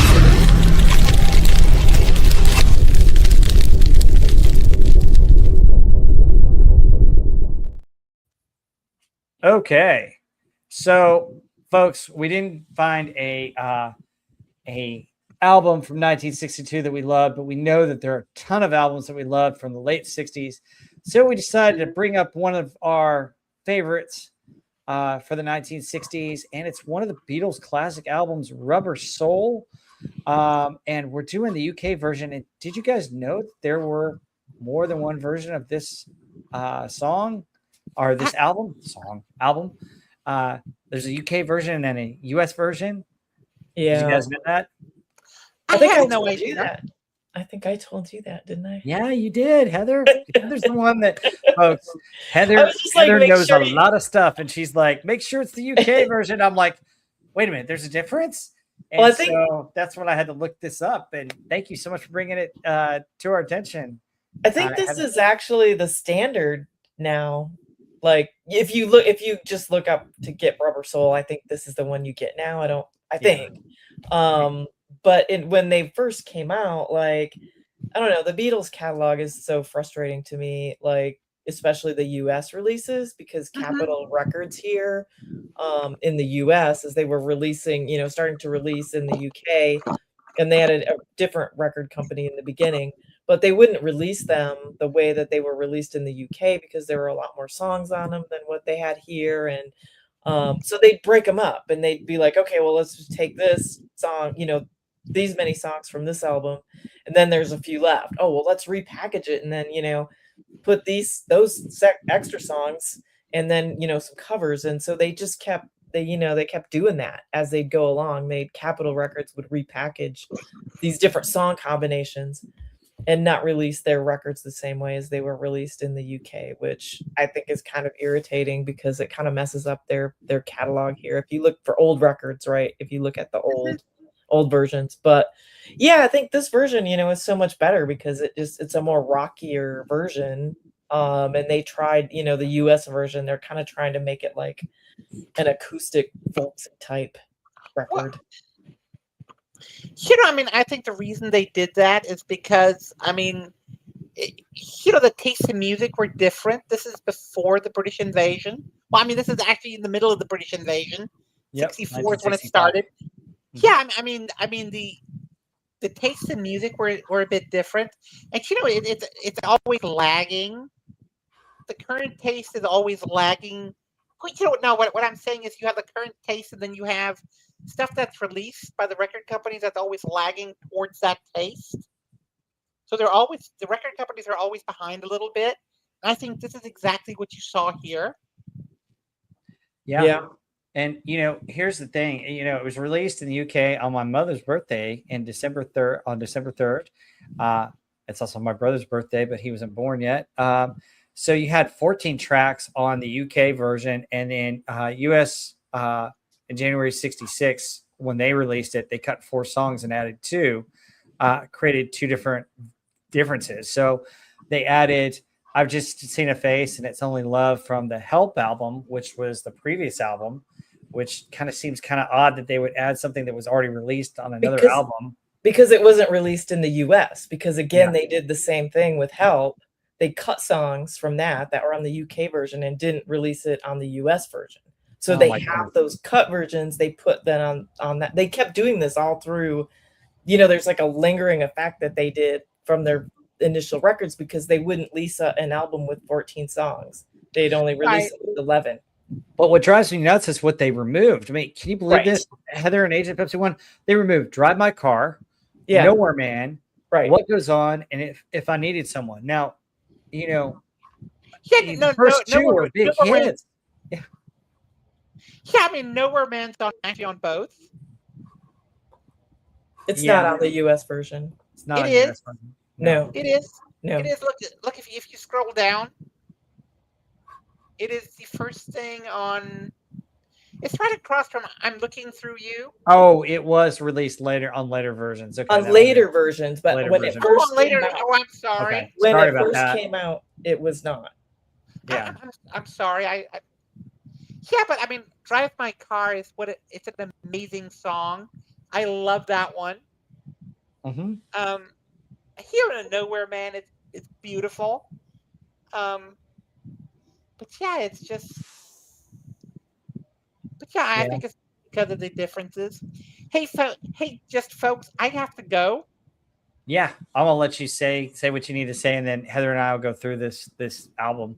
So, anything else you want to say about this album, or anything you got coming up, Agent Pepsi 1? Yeah, I got some things coming up. I'm still working on Project Clementine, so please tune into my channel. I got a lot more stuff coming. I've just been really busy this summer. A lot more busy than I thought I was going to be. So things are coming. I just wanted to let y'all know I love y'all.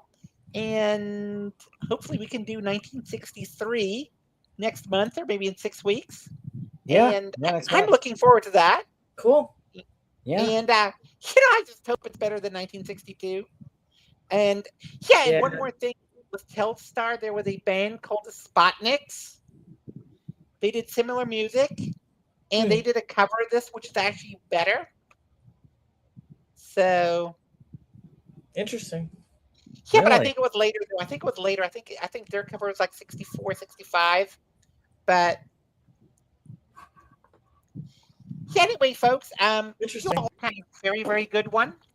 I have to get ready and go to my aunt's house because I have to watch her a little bit. She can't be left alone. Oh man, I'm so sorry to hear that. Yeah, she probably could be left alone, but it's best not to. Mm-hmm. But I will see you all as soon as I can. You all have a good one.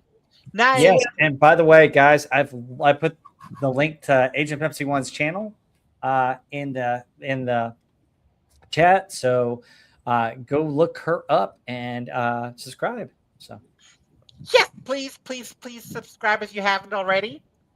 Mm-hmm. Anyway, love y'all. Love you too. Take care, Agent Pepsi 1. See ya later. Cool. Yeah, I mean it's interesting that the record company did that, and I guess they were playing catch up, but also, they just released singles and then a full album, and it's interesting because like We Can Work It Out and Day Tripper was an A side non album that they Yeah. have released, so it's interesting how much came out, but this is like one of their first studio albums.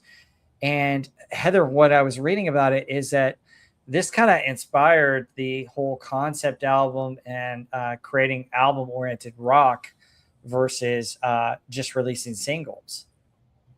Yeah, I mean, you can kind of see that too, and I think that's why we've had such a hard time doing albums we love for the early Mhm. 60s is because, a lot of these were just collections of singles and record companies would have all these singles and they'd package them up in different records and so you're looking at, trying to find like an Elvis album that I loved and I'm like, well, they're all just various groups of singles and Mhm. the same with Patsy Cline, she just happened to have a bunch of singles that we loved on that one album versus, later she had them on other albums too, which is kind of Yeah. funny. And I think this is part of the reason why you saw this in the US with the Beatles. These record companies just thought, hey, we'll just package up these songs. However, it's kind of what they had been doing up to that point. And this is where, I think the Beatles are one of the first bands to really sit and probably put an album together where it actually felt like an actual album that was thought about. And this is, I think, the first time you start seeing that versus just kind of a bunch of songs. Yes, and the other thing about this is with the Beatles in the '60s is they got so popular that their concerts were insane and crazy with so many people at the time. They had radio and then even film commitments, and this is the first album they went in the studio without any commitments to any of those things, Oh, which cool. kind of freed up their creativity.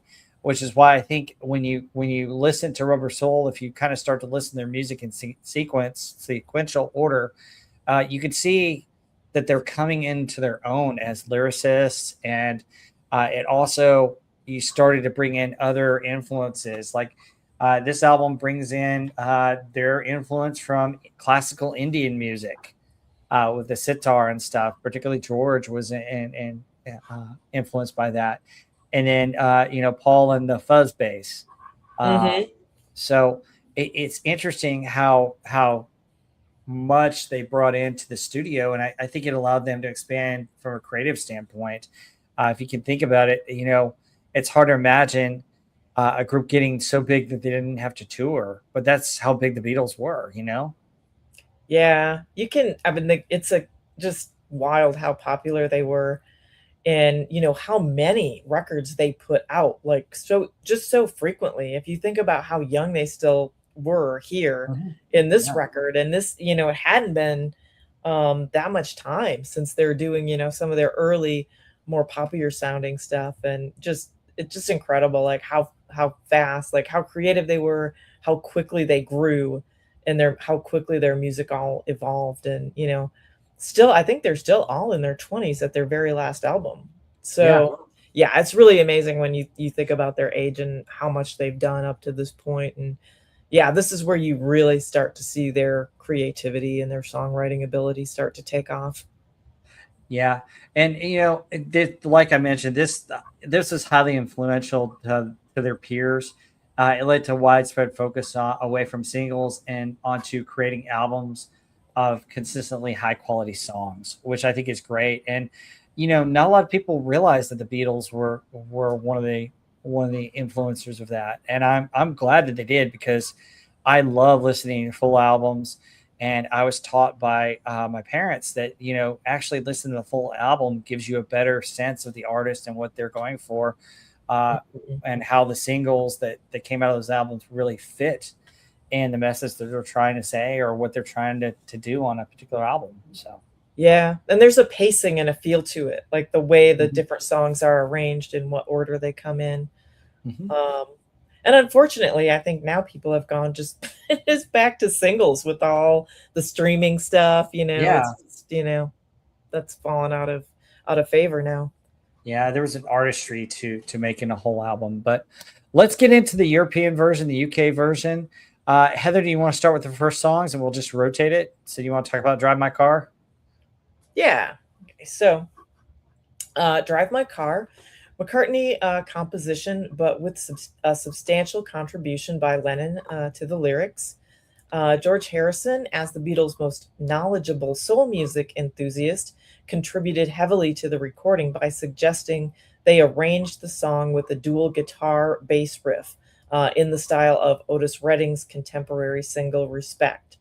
And the lyrics convey an actress's desire to become a film star and her promise to the narrator that he can be her chauffeur. According to Riley, the song satirizes the ethics of materialism and serves as a parody of the Beatles' celebrity status and the status seekers that they met. Yeah. Interesting. Yeah, it's interesting. Go ahead. No, I love the song. Just for a starter on the album, which is kind of why it's annoying that Capitol took it off the one they released in the U.S. It's that got that great little electric guitar intro, and it just kicks off the album in a more upbeat, more rock and roll kind of feel to it. To me, it's a great starter. Like, this is a great album opener, and it does have that cool bass riff that goes with it too, and little guitar solo in the middle. And I think it's a cool song. It's a rocker of a song. Yeah, I like it too. I love all the things that you mentioned about it. And also it's another song kind of about Jane Asher, who Paul McCartney was dating at the time. So interesting. Yeah, because she was becoming a movie star, and it's kind of a play on her career versus Paul's. Which is interesting because he became way bigger than her. All right, so song number 2 is a real pretty song. I don't know why they left this song off there either, because I mean it's gorgeous, although it's kind of frightening if you really think about the lyrics. So it's Norwegian Wood. It was written about an extramarital affair that he worded in the narrative to hide the truth from his wife Cynthia. Apparently, the story goes, if I'm understanding correctly, that he did take a holiday on a ski trip without her, and he met this girl at the ski lodge, and they kind of hooked up, and it was an affair that he had. But the lyrics sketch a failed mating between a singer and a mysterious girl, where she goes to bed and he sleeps in the bath, which is just odd, but okay. In retaliation for the girl's aloofness, the singer decides to burn down her pine-paneled home. Yes, isn't it good, Norwegian Wood? I was just like, okay. But the interesting thing about it is it's English folk style. It has a mixolydian melody with kind of a drone effect and the acoustic guitars. And I like the sitar in this. I think the sitar is well placed. It switches to the parallel scale of E during its middle 8, and the narrative is drawn on Bob Dylan's kind of style. So you still have the folk rock influence of Bob Dylan, and Bob Dylan and R&B singers had a big effect on the Beatles. But I think it's a pretty song, other than the fact that it's kind of a creepy song if you start to think about what it's really about. But Heather, right. That song. Yeah, it's funny, like for the longest time I never paid any attention to the lyrics of this song, to really give it any thought, because it sounds so fantastic. Like, this is one of the best sounding songs with the acoustic guitar and the sitar in there, and the melody, like the vocal melody along with what the instruments are playing. I think it's one of the best sounding songs that I've ever heard. And so I was always so focused of listening to the melody and the music that the lyrics, I just didn't even pay any attention to it. It's so, I mean, it took me forever, to even, realize what the song was about, which is kind of funny. But another big thing is, John Lennon used to listen to a ton of classical music, listen to a ton of Bach and Haydn. And I think you can always hear that in the Beatles acoustic guitar arrangements, and the way it sounds. It really sounds like the older classical music, just the way that the guitar is played and the kind of the construction of their melodies. And I think their music just always sounds so cool to me.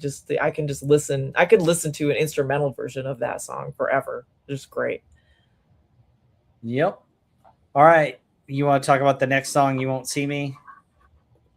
Yep. So You Won't See Me was written by McCartney, reflects the difficulties he was experiencing in his relationship with actress Jane Asher due to her refusal to put her acting career second to his needs. Interesting. Yeah. I didn't know that's what that was about. Yeah, I didn't know either until I looked it up. It's kind of interesting. This is an okay song, but like I didn't realize. I knew about their relationship, but it's interesting how you had an actress and a musician who both kind of made it big around the same time, and how they have to work out their relationship. Because if you think, how big we're in the mid '60s and the Beatles are huge, and Paul is one of the ones that the girls chased quite a bit. So I mean, that's interesting. I kind of want to dig into their relationship a little bit more and find out, when they broke up and what happened. So well, and just the demands too. Yeah, having to be in different places on movie sets or touring or recording. It just, when they're both getting so big, I'm sure work just would have kept them apart a lot. But yeah, it's a nice song for another, more of a deeper track. It's got a really cool bass line, pretty harmonies. Yeah, I think it's pretty good. Yeah. Number 4 is another popular Beatles song, which I think is great, but it's interesting how John kind of came up with it. It's called Nowhere Man, which you guys should know. I think it's a good song. It came to him fully formed in one night in his home in Surrey, which that's pretty awesome. Usually musicians, they talk about hearing kind of the melody and then they come up with the words for it, or they get the language for a song and start to write part of it, and it takes them a course of a couple of days. The fact that it all came to him in one night is pretty awesome. Yeah.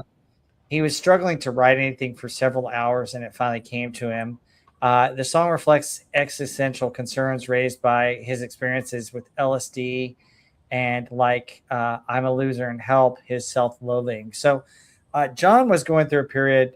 This is kind of so when this album came out in 1965 in December, he had just met Yoko the month before in November. So they had already recorded pretty much all this album before he met Yoko. And this was when he was going through divorce and all kinds of other stuff. And you can kind of tell when he's, talking about that. And also, this is where the Beatles got into their psychedelic drug phase as well. So you're seeing some of that here too. But what do you think about Nowhere Man? It's great. I love the way it opens up with the harmonies, just the vocal, the lyrics. I do love the lyrics on this one, even though it is kind of more of a self-loathing. But I think John always had really good lyrics on a lot of his songs, like a deeper lyrics than some of the others. So yeah. Interesting though that he had felt that way. I mean, you look at their huge success and what was going on with them, and pretty crazy. Yeah. Sigvaldison says the song's about me, or I thought it was written about me. Oh no, don't say that. Yeah, you're not nowhere, man. Harvey knows where you are. Man, nobody's nowhere, man. Harvey knows where you are. He's got his eye. All right, what about the next song on the album? Let's see. Next is Think for Yourself, which is a George Harrison song. His lyrics were influenced by Bob Dylan and his song Positively 4th Street. Interesting. Yeah, some of these songs are hard to find notes for, but yeah, I bet you got the deeper cuts on here. It's probably not. Yeah, it's an okay song. Yeah, it's George trying. I think for the Beatles, when I look at George Harrison and some of his songs, he had a progression that you see where he keeps getting better and better. And towards the end of some of the Beatles albums, I think George comes into his own and sounds really good. And his solo career took off, I think, a little bit better than some of the other Beatles right at first. And I think he was coming into his own later on. So it's interesting to see that. Go ahead. Sorry. Oh, no. Yeah, I was just going to say I agree. He's more of a late bloomer, I think, than the other ones because it's like some of the other stuff that he did later. Didn't he do did he write Good Day Sunshine too? I think he I might can't have. remember. I But don't, he I don't also, know. I think While My Black. Guitar Gently Weeps. Yeah, I While mean, My Guitar Gently Weeps. I mean, I love a lot of his later songs. yeah. Really excellent stuff. So I think, he developed a little bit later. Yeah. All right. And then we get into The Word, which is a psychedelic song. Lennon's exhortation, the word is love, anticipates the ethos that would become the counterculture. There's 1967 Summer of Love. It's about universal love being the path to spiritual enlightenment. This is after they had spent time with the Maharishi in India. So this was, heavily influenced by that. It's an okay song. Yeah. Yeah. I would say that one's just okay. You Yeah. wonder why, there's a lot of different stuff that they could have done for an arrangement. There's some deeper cuts that you could take out instead of some of the more popular ones, but interesting. Yeah, not bad. Definitely part of their psychedelic influence. Yeah. All right. You want to talk about the next one, which I love this song coming up. Yeah, Michelle is a great song, written by Paul McCartney. So the French phrases in the lyrics accentuate the premise whereby a language barrier separates two lovers, and the narrative conveys an acceptance that their relationship is doomed to fail, such that the singer is already looking back nostalgically on what could have been. I feel like McCartney always has that to his songs where they're kind of like sweet songs, but then they'll have something like a negative kind of twist to it, or like a little bit of a darker twist. But it's such a pretty song. I did hear a weird anecdote that Paul used to try to sing like in French on the street when he was young to attract girls. Like it made him. I don't know if that's true or not. Like I just heard it, kind of in an anecdote that someone was saying on a radio or something. So I thought it was kind of funny. Yeah, well, that kind of goes with what also, it looks like he was thinking about this song in the late 50s before he even became a Beatle. So maybe it is. Yeah, maybe it is. But yeah, I always thought this was really pretty. Even though I don't speak French, I can almost, the French words that I know are from this song. So right. Yeah, it's such a pretty song. I really love it. And again, love the guitar in it. Is so cool. And it's got that little kind of has that little almost like a harpsichord like in My Life. It's not, but it has a little bit of that sound in this song too.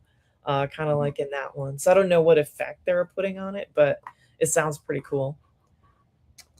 Yeah. It's a pretty song. It's one of the pretty songs on this album. Number 8 is almost a country song. It's sung by Ringo, which, Ringo didn't have a whole lot of songs that he sang. And I think like George, it took a while for Ringo to really come in his own. He had some better ones later on, but this was took a little bit of time to complete. The song was reworked by Lennon and McCartney as a vocal for Ringo, who also received his first songwriting credit as co-composer. It's okay. Ringo has a unique kind of voice and sound that's completely different from any of the other Beatles. Definitely. So, and it's the first song on side B. So, yep.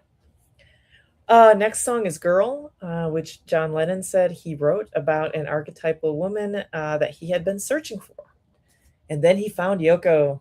It's almost like he called her in, right? Yeah, no kidding. The song was the final track recorded for the album. The composition incorporates aspects of Greek folk music, and the arrangement includes an instrumental passage set as a German two-step. That's really wild. Yeah, that would have been interesting to get Agent Pepsi One's take on that, since she studied German and would probably be able to talk about that.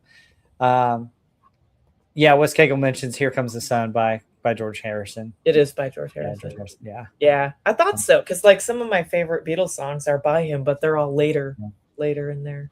Yeah, I think "Girl's" okay. It's got an interesting, almost a doo-wop feel in a way. Yeah. Girl. Yeah. Yeah, So, it is interesting. I like it. It's pretty sounding. It's kind of got a cool vocal cadence in the verse, and then it goes into that mhm, the girl, the long kind of drawn out sound. mhm. Yeah, I like it. It does kind of have a little bit of that feel. It's got a more of a rhythmic singing. Yep. Absolutely. Yeah. I think it's a good song. It's a real pretty song. Um, Number 10 is yet another song that Paul McCartney wrote about his relationship with Asher. This is I'm Looking Through You.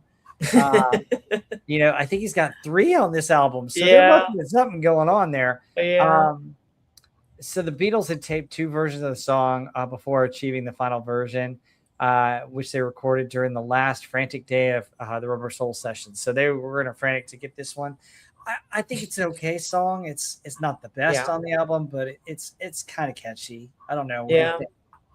yeah. It's just, I mean, McCartney's writing is not my favorite usually. So, yeah, it's not bad. It's not one Yeah, of my favorites. yeah.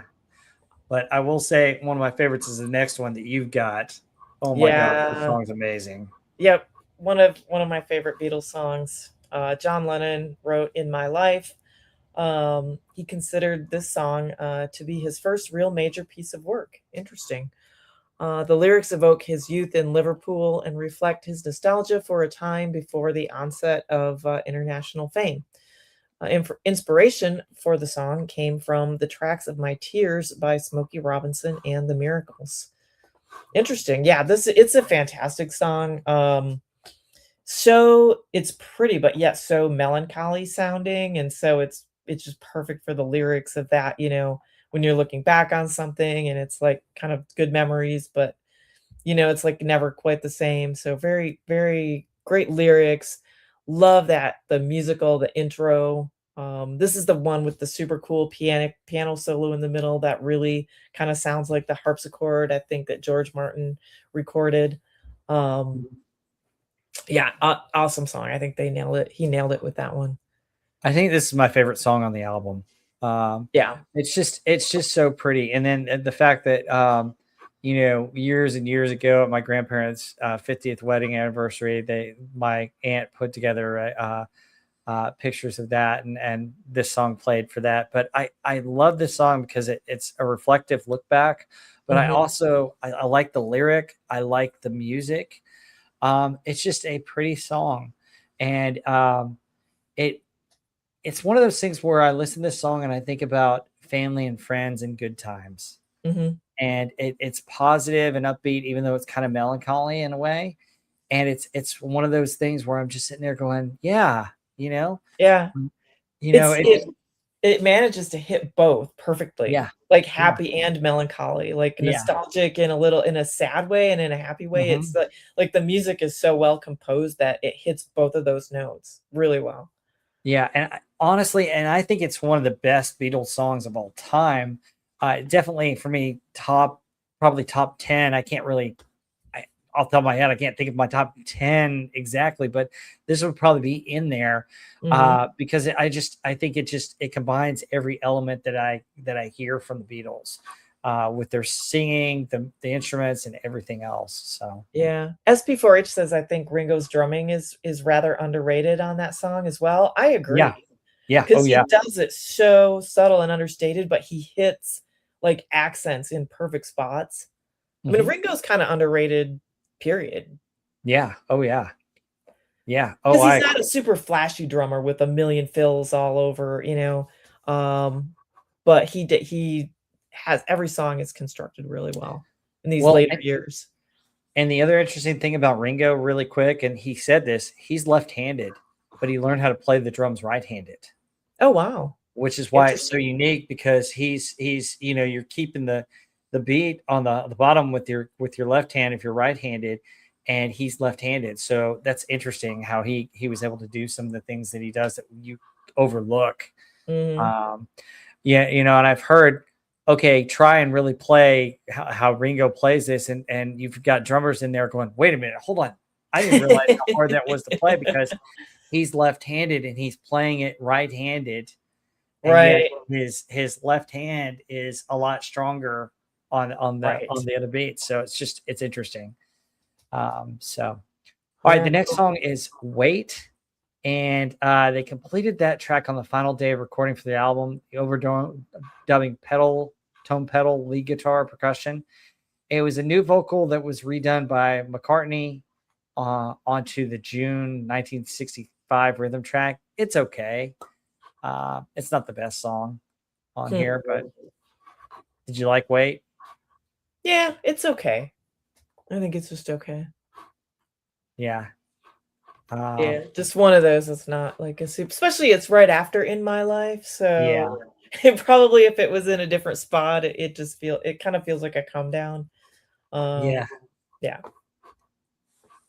No, I haven't seen the full film West Cagle Get Back by that was done by Peter Jackson. Oh, I saw it. It's super long. It was really interesting. I watched it one time when my mom was here because she's a big Beatles fan. So it was something that, you can put on every day because it's really long. But you could really see the edges kind of starting to fray when they're just not getting along. Like, man, the way that Paul and John treated George was pretty egregious. Like, he would have ideas and they're both kind of like, talk to the hand. And I think was that on Disney Plus? Yeah. Okay, I've seen parts of it. Yeah. Okay. It's really long, so you probably haven't watched the whole thing, but he leaves at one point, and I mean, you could just kind of see like they were all wanting to do their own thing at that point. Like, they just, I don't know. To me, it seemed obvious that they were going to break up after that, like with or without Yoko. I just didn't get that they wanted to be working together anymore after watching that. Yeah. To me, that's what it felt like. I think I watched the first couple episodes. It's really long, but I like very. Wasn't it that they wanted to go the different ways, but also like Paul was trying to do everything his way, and that's where he got into the argument with George. It seemed like Lennon didn't give a rip. Oh no, he looked like he didn't give a shit. Like, yeah, Paul was pretty controlling, wouldn't do anything that, like, didn't even listen to George. It was really like dismissive and rude, basically, from when I was watching it. I was like, oh my God. He just wanted to do what he wanted to do. And yeah, John was just there, just kind of doing his own thing. Like, whatever. Oh my gosh. And Ringo was the only one that was trying to get along with everybody. Yeah. So. Yeah. All right. Got 2 more songs to cover. Let's see. The next song, If I Needed Someone. Oh, yeah. If I Needed Someone. So Harrison wrote If I Needed Someone as a love song to Pattie Boyd, the English model to whom he became engaged in December 1965 and married the following month. The guitar riff was said to return a compliment paid to them earlier by the Byrds. However, Harrison was influenced more by Indian classical music. Yeah, this one's interesting. It has that kind of exotic feel a little bit to it. I mean, I like the instrumental in it. Not the greatest song, but kind of interesting musically. Yep, and it's about Pattie Boyd, which is interesting because there are a couple other songs about Pattie Boyd. Yeah. Oh, yeah. Do you know what other artist who is good friends with George Harrison and played on a Beatles track also pined for the affections of Pattie Boyd and actually married her? I bet the chat knows. Yeah, does the chat know? Come on, chat. You should know this. On. The chat knows. But yeah, Pattie Boyd, Something was another song that was about her. Mm-hmm. Later on, you have another very famous song, which was not named Patty, but it was named some other girl that was about her. I think. All right. I think the chat's asleep. Yeah, the chat's asleep. Okay. Mr. Eric Clapton. Yes, Eric Clapton. Yeah, he played on a couple of Beatles songs, including Eric Clapton. Derek Smackton. Derek Clapton. Derek Smackton. Yeah, but the song that he composed for Pattie Boyd was none other than Layla. Yeah. So, yep. So, and then it concludes with "Run for Your Life," which is interesting because it's kind of like almost an Elvis tune, almost almost a country song. So Letting It Run for Your Life, based on Baby Let's Play House, which was one of Elvis's first hits. Performed in the country style. It was first track recorded for the album and features the descending guitar riff played by Harrison and other slide guitar parts. Mm-hmm. So I think this one shows just the range that Harrison had as a guitarist. Yes. I think that he's underrated as a guitarist, that people don't realize how good he was on guitar. Just because the Beatles were so great as a group. So yeah. Other thoughts on this? No, I agree. The guitar part is great. The lyrics are interesting, kind of dark, but the guitar part is great. I agree. Yeah. All right. So that wraps up Rubber Soul. Any final thoughts on Rubber Soul, the album, or? Yeah, I mean, I just love the album. Just to me, it just sounds so good. I think this is like the period of time where like production was getting better, more intricate, more creative. They're trying different things, and it just sounds so good. I know I'm listening to a remastered version, but to me, just the sound of this album is fantastic. Yeah, and I think at this point they're still together and very much, hey, you write a song, let's work on it together. There wasn't as much division here. Yeah, and they're benefiting from each other's input to the different songs. Absolutely, and I think you hear it, and I think two of the better Beatles albums are this one and the next one, which we'll cover at some point because it's so great. Revolver are two of their better albums, but you know, we'll see what we I don't got. think that's a hot take. What Wes Cagle says, hot take, Rubber Soul is better than the White Album. I agree. I agree. I think it's better than the White Album. I think the White Album is a good album, but I think it gets too much for the side B, which is its own thing of all melodies together. And I love the melody, but I think it's overrated. Yeah. In a way. I think the White Album is a little bit, I think the problem is the White Album is they pushed a lot of stuff that they just had little bits and pieces of together, which becomes a brilliant song, but I don't think it's as here you've got a little bit of everybody contributing in their own way and they're working together. Yeah. Which is what I like about Rubber Soul and Revolver. I think you hear that in the tracks when you listen to those two albums. I think Sgt. Pepper is an interesting album that was kind of a concept album, and the White Album is interesting, but they kind of threw stuff into the White Album that I just think kind of loses its quality compared to Rubber Soul. I don't know. Yeah, not as many. Like this has so many good songs, and even the deeper tracks. Like when you listen to them next to one of these, the more like known songs, they seem like a dip, but if you just listen to them like randomly, they're really good songs still. I just think the depth of this one, the number of good songs, I think it's better. Yeah, I mean, Rubber Soul and Revolver, I don't think they were into their drug phase, but they weren't so far gone. Like, you can kind of tell there's a progression where you're just like, what on earth is he thinking with this song? You know? This is still more reflective, deeper thinking with the lyrics, but also the way that they arranged a lot of the music for Rubber Soul is so much better than a lot of the other arrangements. Wes Cagle says might be one of the most overrated albums is the White Album. Yeah.